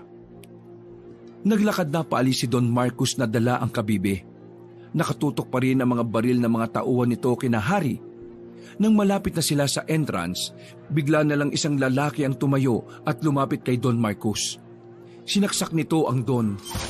Pero pinagbababaril naman ang lalaki ng mga kasama ni Don Marcos. Hindi naman malubha ang tinamong sugat ni Don Marcos dahil sa braso lang naman ito tinamaan. Pero ang pangyayaring yon ay tila naging mitya ng gulo sa loob ng venue. Lahat ay dinaan na sa dahas ang pagnanasa na makuha ang kabibe. Meron ng barilan hanggang sa nabitiwan na rin ang kabibe at nasipa-sipa na. Nasaan na yung kabibe? Sir, nakita ko. Naroon, nasa ika-6 na lamesa mula rito, sa ilalim. Gumapag sila palapit doon. Sinamantala nilang nagkakagulo ang mga tao nang makuha na nila ang kabibe. Pasimple silang bumalik. Hinanap nila ang isa pang daan na pwede nilang labasan. Pero pagtayo nila, niratrat sila ng bala ng mga tauhan ng Don. Nakasabay na rin ang iba pang nasa auction na meron ding baril.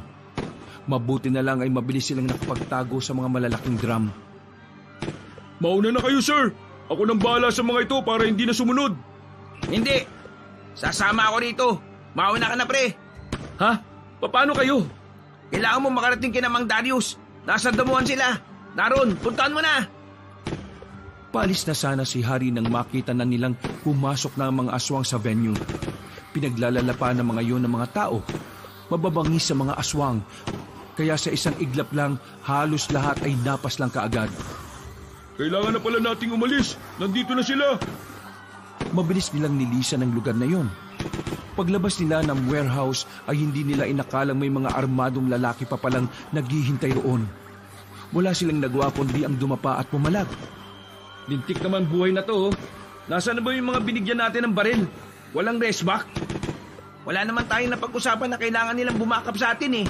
Ang napag-usapan, kapag nakarating tayo sa kanila tayo i-assist. Wala ba silang common sense na nagkakagulo na rito? Mga sir, wala na tayong oras para magtalo. Papalapit na sila.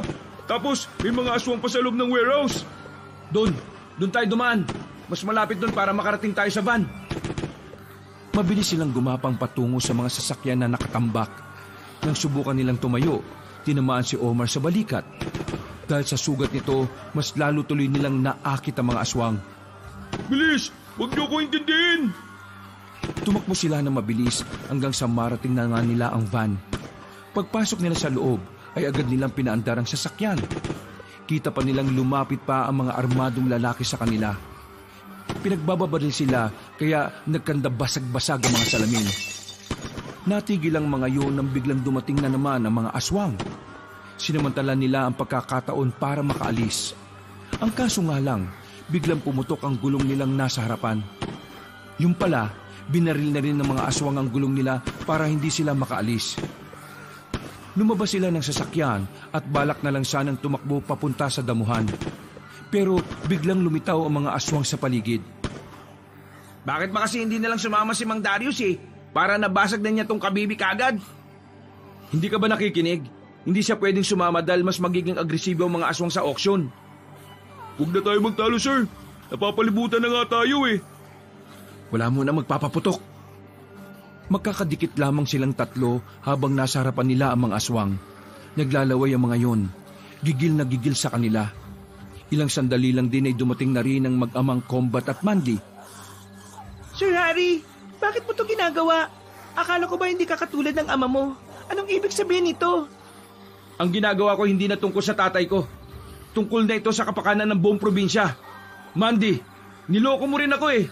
Matagal nyo na palang binabalak na makuha ang kabibe para kontrolin ang lahat ng tao rito. Masama rin ang hangarin ninyo. Kaya hindi ko hahayaan na magtagumpay kayo sa masama nyong binabalak. Wala kang alam kung ano ang pinagdaraanan naming makuha lamang ang bagay na yan. Kung gusto mong mabuhay, ibigay mo sa amin ang kabibe na yan.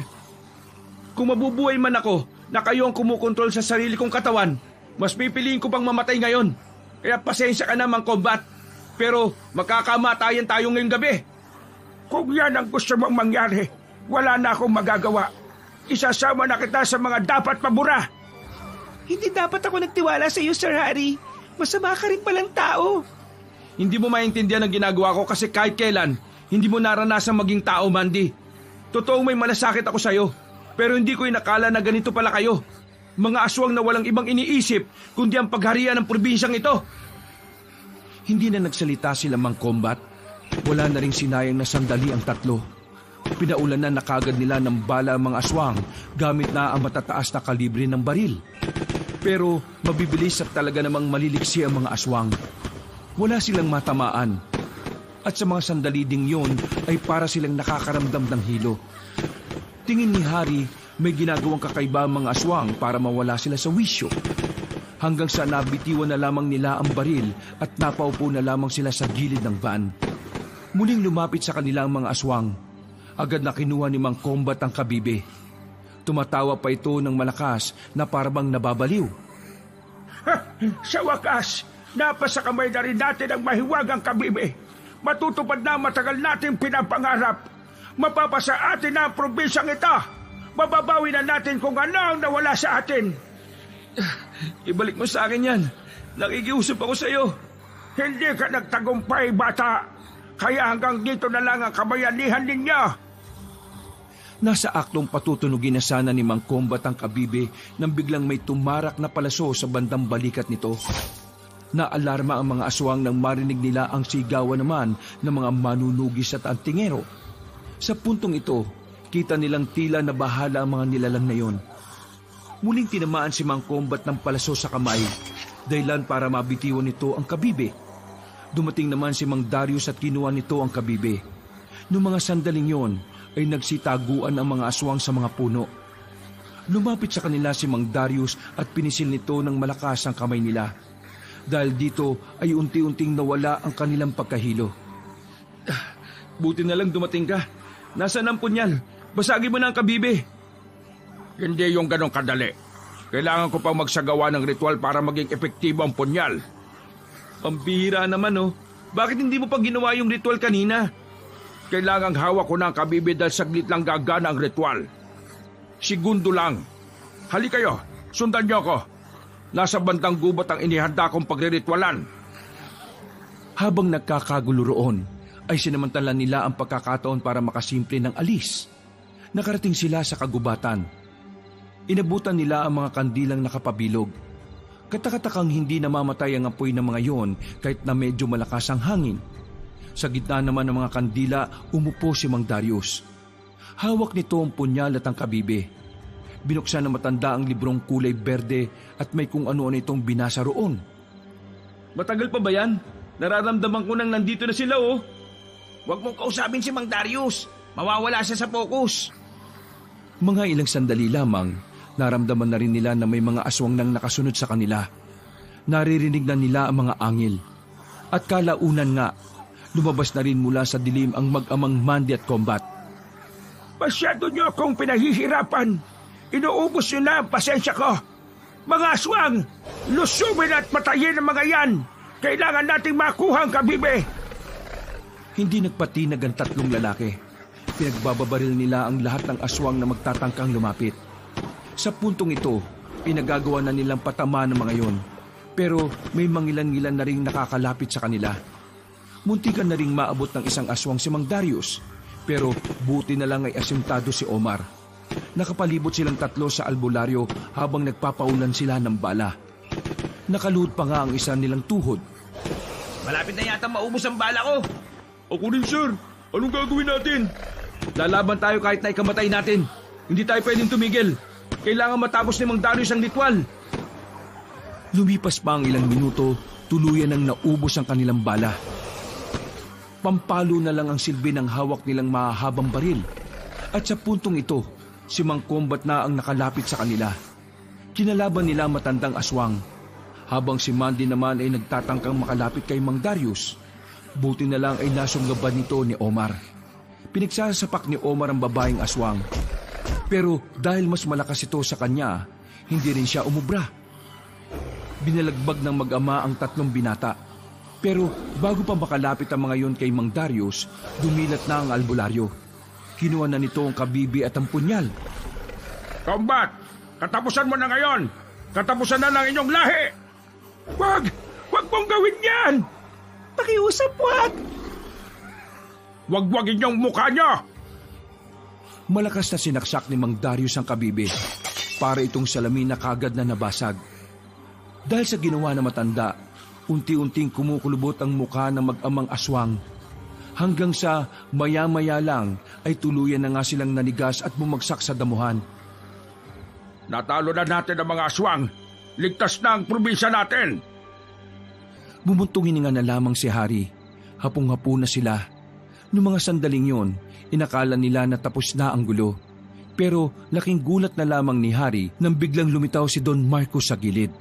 May hawak na itong itak. Akmang tatagay na nito si Hari pero nakailag ang binata kahit sugatan. Walang hiya kang tao ka. Bilyon na sana ang pera ko ngayon. Pero dahil sa iyo, naging bato pa. Papatayin kita! Tinagataga nito si Hari. Ilang beses namang umilag ang binata pero sa huli, nadapa na rin ito. Akmang tutuluyan na siya ng kanyang ama nang biglang pinukol ni Mang Darius ang punyal. Tumama ang patalim sa dibdib ni Don Marcos na naging dahilan para bumagsak ito. Walang hiya ka. Kinasusok lamang kitang tao ka, Hari. Hanggang sa huling hininga mo, hindi mo lang kita nakitaan ng potensyal na magbago. Paalam, Papa. Kailangan mo nang mawala. para mabawasan ng masasamang tao sa mundong ito. Hindi rin tumagal ay nalugutan na ito ng hininga. Aminadong nalungkot si Hari sa nangyari sa kanyang ama. Pero hindi rin niya pwedeng palagpasin ang lahat ng ginawa nito sa kanya, sa iba at sa mga taong inabuso nito. Nakamit nila ang tagumpay sa labanan na iyon. Hindi natuloy ang balak ng mga aswang na maghari sa lupain ng mga tao. Marami ang mga nagbuwis ng buhay. Marami ang kinailangan mawala para muling makamit ang kapayapaan. Makalipas ang 6 na buwan, hindi na talaga binalikan ni Hari ang mansyon. Kahit na pamana sa kanya yun ng kanyang ina, wala na siyang dahilan para manirahan pa roon. Marami na kasing pangit na alaala ang naroon.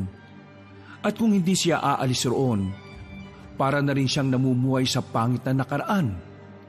Sa ngayon, nasa baryo na rin siya kung saan nakatira si Mang Darius. Simple lamang ang pamumuhay niya roon. Malayong malayo sa karangyaan na kanyang kinamulatan. Pero kahit na ganoon, masaya siya dahil dito na niya natagpuan ang tunay na kapayapaan. Anong oras mapupunta si Lindon at Omar? Para naman makapagsimula na rin ako magluto rito. Ang sabi kasi nila tutulungan nila ako magluto ng sisig para maaga tayo makapag-inom mamaya. Papunta na po yun. Ito talaga si Mang Darius inom na Nauna namang tumakas kapag lasing na. Nagtawanan na lamang silang dalawa. Sa ilang buwan na nilang makakasama, para na rin si Darius ang tinuturing niyang pangalawang ama at sa kanyang bagong pamilya na tinuturing. Masaya siyang hinaharap ang bawat umaga na wala nang iniisip pang problema. Wakas,